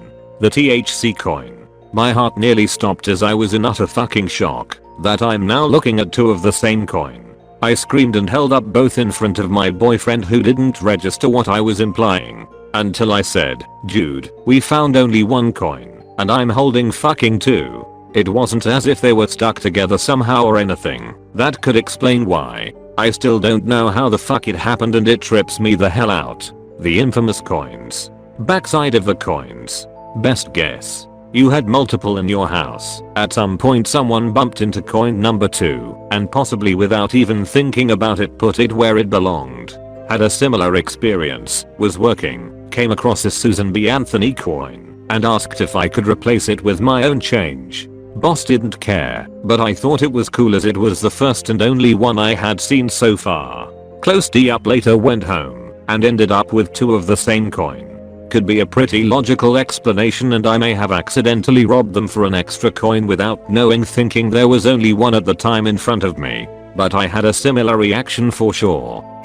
Mysterious doppelganger. This is a story I've only told a few people, but I was reminded of tonight by going through my old camera roll pictures. Please let me know if it doesn't fit the subreddit, but I do believe this is a massive glitch. About 10 years ago or so, I was scrolling through Instagram's public feed when I stumbled upon a picture that just startled me from the thumbnail. I clicked on it and looked very closely to what it seemed to be 2 people in the frame. One of them, you could see her full face, and the other you could only see 1/3 of her face as she was closer to the camera. Selfie mode. Now the spooky part of this is that with the 1/3 of that specific face, I could see myself. She had my eye, my eyebrow, my very same eyelashes, same hair color, and under eye wrinkles, and 1 freckle on the cheek. Right in between both girls, there's a white hexagram. You can say I might have been overreacting, but no. I wanted to double check I wasn't being crazy, and without giving them a background, I sent the picture to a few people asking if they knew who my friend was, or if I should post that pic, with the sole purpose of them not noticing it was in fact not me, and of course, they didn't mention any of it. I saved the picture, showed my sister, and she just couldn't believe it herself. My facial features are very specific. The grin on her eye was also very specific of me. My sister was frozen. Right after I decided browsing on the Instagram profile that picture came from would be an amazing idea, just to get the full picture of this girl's face and confirm whether we looked identical or it was just a coincidence. The profile was gone. As soon as I tapped on it, it just wouldn't load. I keep trying for weeks. I memorized the name and nothing would come up. I saved the picture, and throughout the years, I would remember and try to look for it. Nothing was ever found, up until tonight. I was very bored, browsing through my old pictures from my previous phones that I had saved in a hard drive when I came across the infamous picture. It was her, again. I felt very shaken up, because now after 10 years, I'm older and I can't grasp my head around the fact that I never figured out what it was all about. I took a selfie the same exact way the girl had taken hers, and it was a fact. We looked the same. I showed my boyfriend and he just couldn't believe me and didn't. He really thought I was high or something. I proceeded to head to Instagram and give it one last shot. Looked up the handle, just as it has been ingrained in my brain for years. I found a profile. I found a profile to what seems to be a man. The profile bio says stop with a couple eye emojis. I really wish I could just link these pictures. It looks like a normal and very regular non out of the ordinary Instagram profile, but I went ahead and met him, explaining the whole situation and hoping he wouldn't be bothered. But I just need answers. I might be overreacting, but the whole thing is just so weird. I feel uneasy by even thinking about it. I don't know what to do, or if I should just let it go for good. It just itches and I wanna know it. There's an alternate me that I'll never be able to reach, but I was presented to, in a way. A couple of points. When I was young I read a lot of non-fiction about flying saucers, speculative science, and what would now be called pseudoscience. One of the things that stuck with me was everyone has a doppelganger. At the time there really wasn't a lot of discussion about the multiverse, but the older I get, the more I suspect things like this all leaks into our universe. On the flip side, I've had acquaintances and friends say, oh, you look like Joe, then see a picture of Joe and realize I look nothing like that. The reason I bring that up, we see ourselves differently than others. So to have people confirm your observations is unique. Midas touch. This happened so many times in my life, and it feels so real, yet it sounds totally insane. All throughout my 20s, when I was living in Montreal, instead of hanging out with my high school friends, watching movies, studying or doing what most 20s people do at night, I would walk the streets alone, but I didn't even know why, just an instinct. Almost every night I would meet some very strange people, where there was no one else around, no cars, no lights in houses and no noise. Strange as in they looked very lost and hopeless. Some were drug effed up addicts, while others looked normal, but with something really off about them. Another strange thing is that there was never any fear or danger in the air when those meetings happened, even in that dark setting. There was always a feeling in my gut that I was meant to meet those people to help them. They probably didn't know why they were there either, guided by their subconscious like I was. But the thing is, it was not said in words on how I could help them. It felt like all they needed was just a few moments of eye contact, or a bit of walking around, or small talk in my presence. Every time we parted ways something strongly felt like I had accomplished a mission. But WTF though? The punchline to all of this is that I would meet those same people many years later, totally at random, during the day, and they were looking very happy, healthy and with friends or families. You could say that's just life, but the glitch for me is that I felt in their eyes and smiles that I made a difference that weird night. But how? I didn't give them money, or told them what to do, or stayed in contact with them. That also happened to many bad damaged houses of poor people being nicely renovated, and healthy years after I went there, even for just a few hours. It just feels very glitchy even now, 20 some years later. Magical inhaler. So this happened about a year ago. I have asthma and I also go to Sea Scouts. One time I forgot to bring my inhaler with me on a very windy day, and our boat got flipped, and I had a asthma attack. They got me to the beach and back to where my bag was. Now I remembered leaving the inhaler at home, but for some reason I looked for it anyways. After using it and putting it in the back, I went on with my day. When I got home I saw my inhaler was on my desk exactly where I left it the day before, and after checking my back it was not there. This would happen to me more often than not when something happens and I wish for it to change or think about something and it just happens.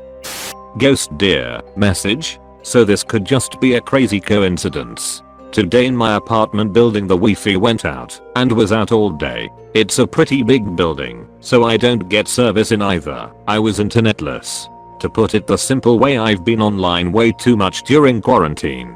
I'd also like to add that the past couple days I've been feeling like a different me, like I'm ready to change, like I'm ready to grow up a little and maybe even get into a relationship. Anyways, I picked up a book and started reading for the first time in forever. It's a book about local law, and I read the first chapter, which is about the ghost deer of Roanoke Island. It's Indian law, part love story. Finally when the Wi-Fi came back on I immediately got on Instagram and the first photo that loaded was a picture of an albino deer. Is this just a coincidence or is it a sign? Me and my child would have been killed. When my daughter was a baby, I came home from visiting grandparents. It was already dark, so must have been during the winter. We lived in an urban built-up district, so parking places were sporadic. This is the UK, so driving on the left, I see a space curbside, just past my house. However, for some reason I don't choose to park there. I park in a much more inconvenient space in the middle of the road. Stupid decision for someone to be getting a baby and bags etc out. For those who want to see this, look at Palmyra Avenue, Hove, East Sussex. Anyway, I'm bent over, standing in the road, releasing baby from her seat in the back, passenger side. I hear a loud bang and two cars have collided at the crossroads just 25 yards north of where I am. One of the cars has spun and has mounted the pavement. It travels down the pavement exactly parallel to the parked cars and the walls of the houses. There is only inches of space either side and the driver cannot open a door to get out. I realize as I stand there holding my daughter in my arms that, if we had parked in my usual spot, at the roadside, the car which had mounted the pavement would have hit my open car door, and cut us both in half as it passed along the pavement. Not so much a glitch, but this subreddit inspired me to drop a one-liner on a cashier. This may not belong here, feel free to remove it. I lost my reading glasses yesterday somewhere between my car and the aisle with litter boxes. It was a straight line from one to the other, since I parked in front of the door. No glasses, nada, anywhere. Another one hits the glitch. As I was leaving, the cashier, who'd commented on my quick return as I scanned the ground for my glasses, asked me if I found them. Nope, I said, then thought about this subreddit and added, deadpan. They probably disappeared into the Matrix. I really wish I could say she laughed, but she didn't get it, at all. More people need to know about the Matrix. Dead crow on the road yesterday. I was driving home on a country road, after doing some errands, then suddenly about 15 to 20 feet in front of my car, smack dab in the middle of my lane, a black thing appears on the road, right before my eyes. Took half a second to figure out what it was. It was a dead crow, feathers and claws up in the air like it had been just hit by a car. I drive over it, and it's gone. I could understand if it blew away after I drove over it, but it just appeared on the road and disappeared just as quick. 2 blackouts and weird things that happened to me. I have 2 short stories where I believe I have blacked out, and some strange things followed after those blackouts. Also, both stories are very hazy in my mind, when I typically have a very good memory. The only other times I can remember my memory being this distorted and fuzzy is when I've experienced trauma. I almost always black out when people are yelling at me because I think my brain is trying to protect itself. I was yelled at a lot as a kid and then unfortunately dated some guys who yelled at me too. One more thing to note, I get deja vu a lot. I also have had many of my dreams happen in real life. Both are always about really insignificant things. 8 years ago, I was 25. I was in my apartment with my friend, Allison, and my boyfriend, David, at the time, having a drink, before leaving to go out to eat. We only had 1 drink, and left to go eat. We probably had 2 more drinks each at dinner, but also ate a lot. Definitely not enough to make me black out, and I wasn't on medication at the time. I don't check my phone much when I'm with other people, but decided to take a peek and noticed a text from a mutual friend of ours. It was a long text, and I read the whole thing out loud to her. It was my first time reading it. After I finished, Allison said, "Yeah, you already read that to me back at the apartment." I have zero memory of reading it to myself or anyone else. I don't have memory if the text appeared on my screen as a new notification. I didn't question her further because I think I was embarrassed if that was true. Just a little thing but so weird. When I was 19, I was studying abroad in Italy. I had a trip the next day, so I went to the ATM to get some cash for the trip and then to the laundromat. I had put my laundry in and I was sitting with my legs across a bench and my purse wedged between my legs and the wall. We were taught to do stuff like this so no one could steal it. Two men then came in speaking Italian to each other. And by the way, I'm a blonde white female who definitely stood out as an American. One of them walks past me and blows smoke in my face, which was really odd. I don't remember what the smoke smelled like, but it wasn't cigarette smoke or something I was familiar with. I feel like I may have blacked out. Everything seemed to be very hazy and the sun was suddenly shining very brightly in my eyes. All I could see was the silhouette of the guy as he walked past me. Then, the other guy started asking me how to use the coin machine. I was naive and didn't realize that someone who is clearly from Italy doesn't need help from a young American girl in figuring out the coin machine because all of the directions are in Italian. Duh. I stood up and started explaining to him how to use it, leaving my purse behind on accident. I went back to sit down. My purse was still there and eventually the guys left. Once my laundry was done, I tried to find my wallet to pay for the dryer and realized my wallet was missing. The guys had clearly stolen my wallet and had probably been following me since I got cash at the ATM.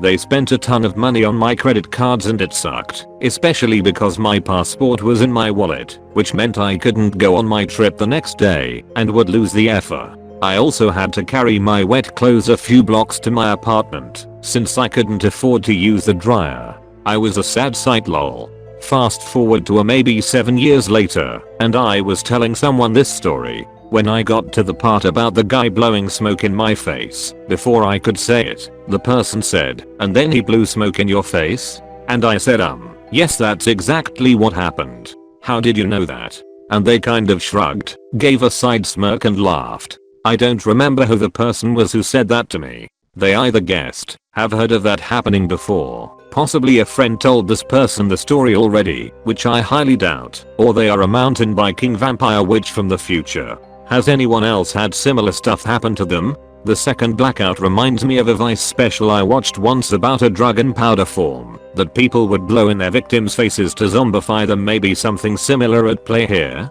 Colombian Devil's Breath. Halloween spent in Salem. My husband and I spent our first date on Halloween night going to Salem, Massachusetts. I was worried because the city is usually, pre-COVID, really packed and crazy. But when we got there we got a parking space and there were only a few costumed people around. It was a Saturday and we even got a table to eat dinner. We thought it was very strange that it was so quiet and it almost was made for us to talk, walk, and get to know each other. We still say that it was the weirdest Halloween night we ever had. Glitch while playing drums. Yesterday I was playing drums while jamming with some friends and something really strange happened. I normally keep a drum key sitting on one of the tuning lugs of my snare drum, which can easily be knocked/lifted off if it is hit in a certain way. While playing a fast fill, my stick came up on the key, launching it off the drum and towards my face, which I felt hit my cheek and fall to the floor. At first I didn't realize what hit my face, but after looking down at the drum and noticing the key wasn't there anymore, I deduced that I must have flung the key with my sticks. At the end of the song, I start looking around on the floor to grab the key and put it back on the lug, but couldn't find it anywhere until I looked back at the drum. There was the key, sitting right back on the lug that it was originally on. If anyone wants to help explain what happened here, feel free. But I like to believe that this was my first true glitch. Unexplainable time change. I remember being a junior in college and having to attend my first class at 10:50 am. I had this class on Mondays and Wednesdays and the college I was attending was right next to my apartment. I would always wake up about an hour before class started, and I remember setting a repeat every Mondays and Wednesdays on my phone. One Wednesday, my alarm goes off, and I specifically remember seeing the time being 9:45 am. I start my day off as usual. I turn off my alarm, go to the restroom, and eat breakfast. Before I would start my breakfast I would put on the latest Jenna and Julien podcast to watch while I was eating. I remember starting the video at around 9:50 am. As I was finishing up my breakfast, I paused the video to clean up my mess and I remember seeing the time being 9:58 am. As I'm cleaning up I receive a phone call from my mom. "Hello." I answered. "Hey, I was just checking to see if you had made it to school. You didn't text me that you were on your way." She replied. I'm still at home. My class doesn't start until 10:50. I replied confused. 10:50? It's already 11:05. She exclaimed. Huh. I replied looking at the time on my phone to see that it was in fact 11:05 am. What? How is that possible? I had just checked the time and it was 9:58 am. How is it 11:05? I replied with panic in my voice. You probably overslept or set the time on your alarm wrong. She replied. No, that doesn't make any sense. My alarm is always set for 9:45 am and I know for a fact when I woke up it was 9:45. I explained. I'll talk to you later. I need to get ready for class. Love you, I said. Love you too and be careful. She replied before hanging up. I remember this sense of panic filling up my body and my hands began to tremble at this situation. I couldn't wrap my head around the fact that I had just seen the time being 9:59 am to now seeing the time being 11:05 am. I was running late to class and did my best to try and get ready fast. I rushed off to my campus and looked for a parking spot. I made it to class with only 15 minutes remaining. I remember telling my friend about what had happened because I was still having really bad anxiety from the whole situation. He explained to me that he had a similar situation with his ex-boyfriend. He told me a story about how he would drop off his ex at work every weekday at 8 am. One day they woke up as usual, hopped in the car, and drove off to his work. He remembers dropping him off at exactly 8 am, and when his ex entered the building about 5 minutes later he receives a call from him. My friend answered the phone confused as to why he was calling him and was hit with more confusion when his boyfriend was panicking saying that he arrived an hour late. My friend explained to how that was impossible because they had gotten there at 8 am. To which his ex told him to look at the time and it was now 9:05 am. They were both left confused the whole day and didn't understand how that was even possible when they both remember seeing the time being 8 am. To this day, I have no explanation as to what happened with me and how it even happened. Has this unexplainable time change happened to you or anyone you know? Do you all have stories of something similar happening to you? And does anyone have an answer for it? Just saw a guy glitch out. It's raining. Saw a guy in a white hoodie walk into the neighbor's house carrying a laptop. He was between the tree and the yard in the front door. Then I looked down and listened to the music on my phone for maybe 20 seconds, so he should have been inside by then. Look up and I see him walk between the tree and the house again. An exact repeat. He hadn't progressed in time at all. It's like he went back approximately 20 seconds. Luckily he is inside now. Lol. It's like he did an exact repeat of what I saw him do 20 seconds earlier. Magically vanishing / appearing and moving scissors. I didn't know whether this belongs in this sub or a paranormal one, so I apologize. I would appreciate any feedback or explanation on this because I'm honestly super freaked out and scared and can't even believe this just happened. So I needed the kitchen scissors for something and couldn't find them even after searching half the apartment, even the trash can, and I just gave up on it. About 10 minutes after that I went outside for about 5 minutes to do something and came back. The scissors were right there in plain sight and I thought it was extra creepy that the handle was halfway off the counter. I immediately took a picture for my boyfriend and instantly called him to tell him what just happened. As I'm talking to him, I walked in the other room for about 10 seconds and came back and the scissors moved further down and a little to the left on the counter. I know I didn't touch the scissors between the time of taking the picture and leaving the room. You think I would have seen the scissors sitting right there in that position in the first place while I was looking, as I looked in that area about 20 times, even down the crack between the counter and the fridge. There was nobody in the apartment but me, no animals. It's very important at this time to ask yourself something. How do you feel? Try and separate the paranormal aspect out of what happened and ask yourself, do you feel safe? Do I feel negative emotions? This is how you gauge if it's an egg or a pose experience. If it's an egg spirit, they may try and scare you more. If it's a positive, they may have just been helpful. Either way, just say cool to yourself and forget about it. Do make it too big a deal out of it. Negs feed on the freaked out feeling and positives are just happy you are happy. So it's best to not feed it and just ignore it. Got my jewelry back a year later from a randomly appearing text message. This is a bit of a long story, so I will try to be succinct. My husband and I often vacation with his brother and their family. We were all on vacation in California, staying at the same hotel. They lived in Nevada when this happened, and we live in the Midwest, so while we had flown to our destination, they just drove their own car there. One day we were heading out to do separate things, intending to meet up later in the day. After my husband and I drove away from the hotel, I got a text from my sil. Our rental car had been parked right next to their car, and in my haste I had dropped my earrings, which were in my hand, in the parking lot while getting into the car. The text she sent was a picture of the earrings in her hand, with the caption, "Are these yours?" I told her that they were, and I would get them when we met up. By the time we met up for dinner, however, I completely forgot about it, and the next day we all went home. Fast forward to a year later, once again we are on vacation with them in California, this time staying in separate hotels. I opened my message app to send a text to my sil to arrange meeting up for the day, and the first text that pops up is that picture of my earrings that she had sent me a year ago. At first my brain could not reconcile what I was seeing, since a year had passed and I had forgotten all about it. Then I remembered what had happened and had a little freak out that text was the one to show up when I opened my phone. It had been so long. We met up with them, and when I asked her about the earrings, she at first had no idea what I was talking about. I went to show her the photo text and literally had to scroll back through a year of texts until I found it. I showed her the picture and she said, "Oh yeah, you know what? My husband put those in the pocket in his car door. They are still there." She then went out to the car and brought them back to me. My mind was completely blown. What had just happened? Why was that text the first one to show up when I opened my phone, just at the right time, to get my earrings back? I hadn't thought about it at all in the intervening time. I still don't understand how that happened.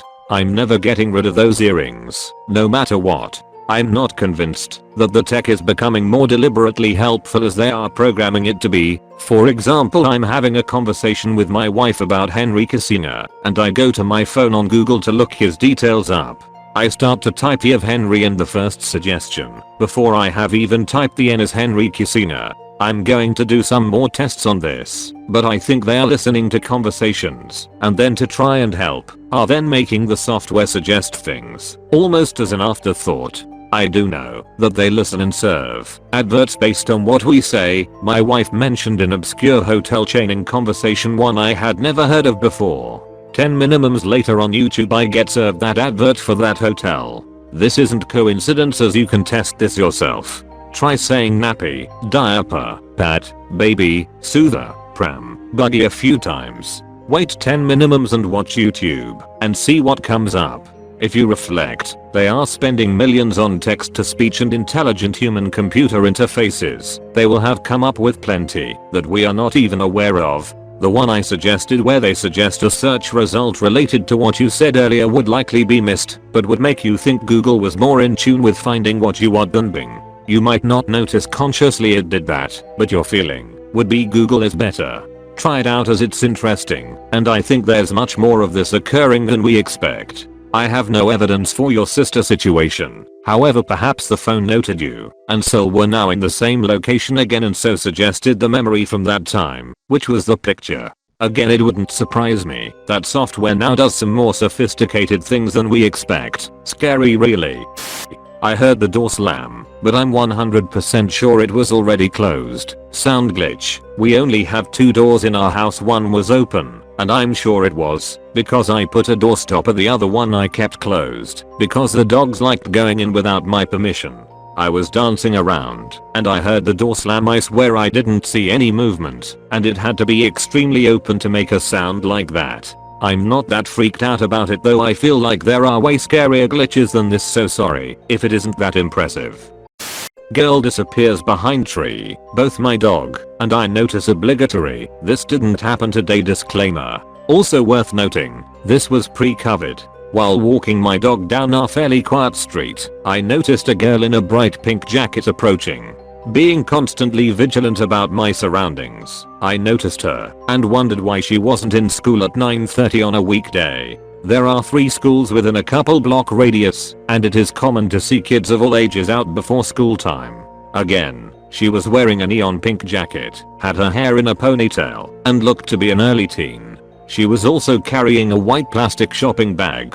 My dog is very friendly and loves meeting new people. Naturally, she got excited to see someone coming toward us. At this point the mystery girl is maybe 30 feet away. I'm on the sidewalk with my pooch. She is walking on the road, but on the same side as we are heading in the opposite direction. My dog is pulling at her leash, wagging her tail, putting on her typical cutest behavior to get some attention.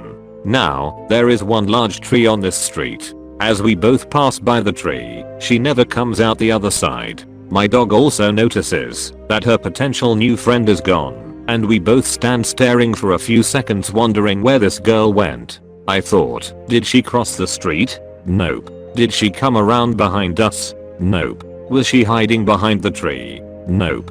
She was gone. Gone. Okay, so maybe I'm seeing things, but my dog also reacted. She too was confused and bummed. Her chance to get some praise was now dashed. Could this have been a glitch? Did we witness a time traveler? A residual apparition? It was weird, man. Really fucking weird. I don't always trust my mind, but I always trust my dog. I pulled a stupid traffic maneuver, and I'm not sure if we survived. I was driving earlier tonight with my pregnant wife and 1-year-old son in the car. I got to an intersection where I had to turn left, but there were no left turn signs, so I turned right instead. It's a busy road, 2 lanes each way, but there were no visible cars behind me or coming toward me, so I made a terrible lazy decision and decided to do a U-turn. I was nervous as it is a dangerous road regardless, and I botched it. I didn't turn hard enough, so I was in a position where I knew I would need to do 3-point turn to go the direction I needed and rectify our positioning. At this point our vehicle was sideways across 2 lanes with cars now buzzing right behind us at 60 miles per hour, and I'd need to reverse to angle us correctly. I can't believe I pulled such an idiotic maneuver in traffic with my family. I don't remember what happened next. All I know is sometime after this we were closer to our destination cruising along, and I haven't been able to stop thinking about it. I'm horrified at the thought that maybe I'll wake up at some point and we'll be at the scene of an accident. Or maybe I got my family killed and this is just what happens when you die. There's no noticeable lapse. Or maybe we made it out okay. I don't know what happened afterward, and I don't know how to validate for sure one way or another. I can't believe I would do something so stupid. It's okay. You've just crossed into a new timeline. It should feel pretty familiar, other than some minor details you will notice in time. Sliced my thumb open, then suddenly was perfectly fine, as if it never happened. I regard the experience as very surreal. Even thinking about it today seems unreal. Was totally sober and don't do drugs. Even more crazy how I experienced such an undeniable reality shift with clear witnesses. I was over at my parents' house helping my father rescreen all the windows in the house. A lengthy process that involves removing the old screen material, measuring out the new material from a large roll, putting the screen material in the frame, then cutting off all the excess screen material. It was during this process of cutting off the excess screen material that suddenly the X-Acto knife slipped and sliced my thumb open. About an inch long with a clear red line visible. I clearly saw this.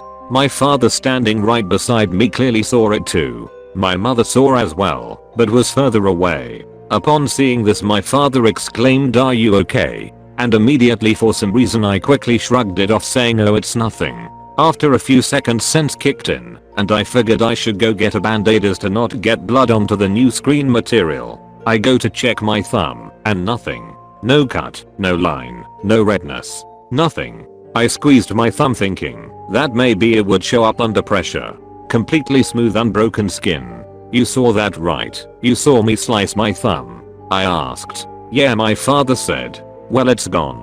"Look," I said as I held up my thumb. Needless to say both me and my father were puzzled. Stupidly I checked the other thumb thinking that maybe I somehow confused which one I'd sliced open. But of course I knew it wasn't the other thumb, which of course was normal. Immediately a strange sensation washed over me. Sort of like that sense of violation you sense when you get the feeling of being watched. Like I had witnessed something I wasn't supposed to. I also experienced a strange sense of disconnection, like the present moment felt just very surreal. TL. Doctor, father and I saw me accidentally slice my thumb open. Red cut line and everything. I exclaimed, though it's nothing, a few seconds later. It really was nothing. Completely healed and unbroken skin. Glitch allowed me to eat. New to posting on Reddit. Also apologies for grammatical errors. I've been reading a lot of posts here recently, and I wanted to share my story. I still have no idea how this happened, so some opinions would sure help. So this happened in high school, when I was a junior, 2012. For context, the school I went to, like many other schools, students were required to show their student ID to get in the building. We were also required to show the student ID to security guards at all entrances of the cafeteria to eat. If for some reason you misplaced your ID card, you could get a replacement at the dean's office. The secretary would print out a paperback version of your student ID, and they were color coded for each week for whatever reason. I was a disorganized and troublesome teenager in high school. Back then I would very often lose my student ID. So going to the dean's office for a temp paperback was a normal thing for me. I would always grab one and fold it a couple of times and stuff it in my pocket. However, if you lost the temp, you were pretty much out of luck to get another. To the glitch, I was having a rough week at home/school. It was finally 5th period lunch, which was my favorite part of the day. I remember being especially hungry and excited to sit down and eat. However, when I approached the entrance to the cafeteria, I realized I do not have my temp ID. I left it at home, most likely, and it wasn't in my bag or my pockets. So, I go up to the security guard and try to explain that I don't have my temp ID. This security guard in particular was known for being a huge ass and immediately started cutting me off and telling me that I can't eat and I should have brought it to school. I immediately stormed off to the bathroom stall, closed it behind me, and started crying, which is something that I very rarely ever do. Even then, I just remember feeling totally hopeless. Like I said above, things weren't going so well at the time. After wiping my eyes, I noticed a red index looking card on the ground. I picked it up and turned it around, and it was a pristine copy of my temporary ID, with the color of the week, which was red. It looked like it was just printed. No crease marks or anything on it. I was in shock for a moment, but kinda dismissed it and went back to the entrance and was allowed entry. So yeah, that's what happened. Still don't know how a perfect copy of my temp ID could just appear there. It was bizarre looking back for sure. Sorry for long post. TL/DR. Lost my temp ID at school and perfect copy appeared in front of me. One day last week, when I got home from work, this small metal tool was placed prominently on my desk. It's not mine. I don't even know exactly what it's for. https://unga.com/a/jkctmlj. I thought my landlord might have been in my apartment and left it there, so I didn't think too much of it. Just put it back on my desk. Later that day I decided to take a picture of it and see if anyone knew what it was, but couldn't find it. It was gone. I just walked into my kitchen and it was placed in the dead center of the floor. I know for a fact it was not there a couple of hours ago. I spent at least an hour or so cleaning the kitchen, and there's no way I wouldn't have seen it. Is it possible for items to disappear without a trace? Recently my jacket disappeared when I remember putting it next to my bed. Now it's been gone for a week. I never used to believe this Matrix stuff, but now I'm freaked out. Do you find reading this subreddit exposes you to more glitches? I just started reading this subreddit this week and posted a story earlier in the week about how I had lost an AirPod last year while out with friends that one day showed up on my kitchen rug several months later. I know it's nothing too crazy and seems to be a common theme on here. I found myself reading through these stories on here a lot because they are easy short reads, and I will read them on my phone in bed and just throughout the day when I'm taking a break from work, etc. Other than my weird AirPod glitch, I don't recall anything strange happening until tonight. I'm in the middle of a major home renovation, and I have been posting videos of updates every so often to my Instagram stories. Tonight before I went to bed I posted a video where you can clearly see the workers had left a ladder right in front of my refrigerator. I just got up right now, a little past 3 AM, to get some water, and saw the ladder has moved about 20 feet out of the kitchen and into my living room. I noticed this immediately and am kind of creeped out. I have lived in this home for nearly 8 months, and nothing like this has happened here before. My AirPod glitch happened in the apartment I used to live in before this. It's not an old home. I've never felt bad vibes here, etc. I just find it odd that this would happen just after I have been kind of obsessively reading this subreddit. Has anyone else found that, since reading this subreddit, you suddenly notice more odd occurrences? I may end up taking it easy on reading these stories so much. Oh hey, you made it to the end. Why not watch another video? Or maybe like and subscribe for a free video and cookie.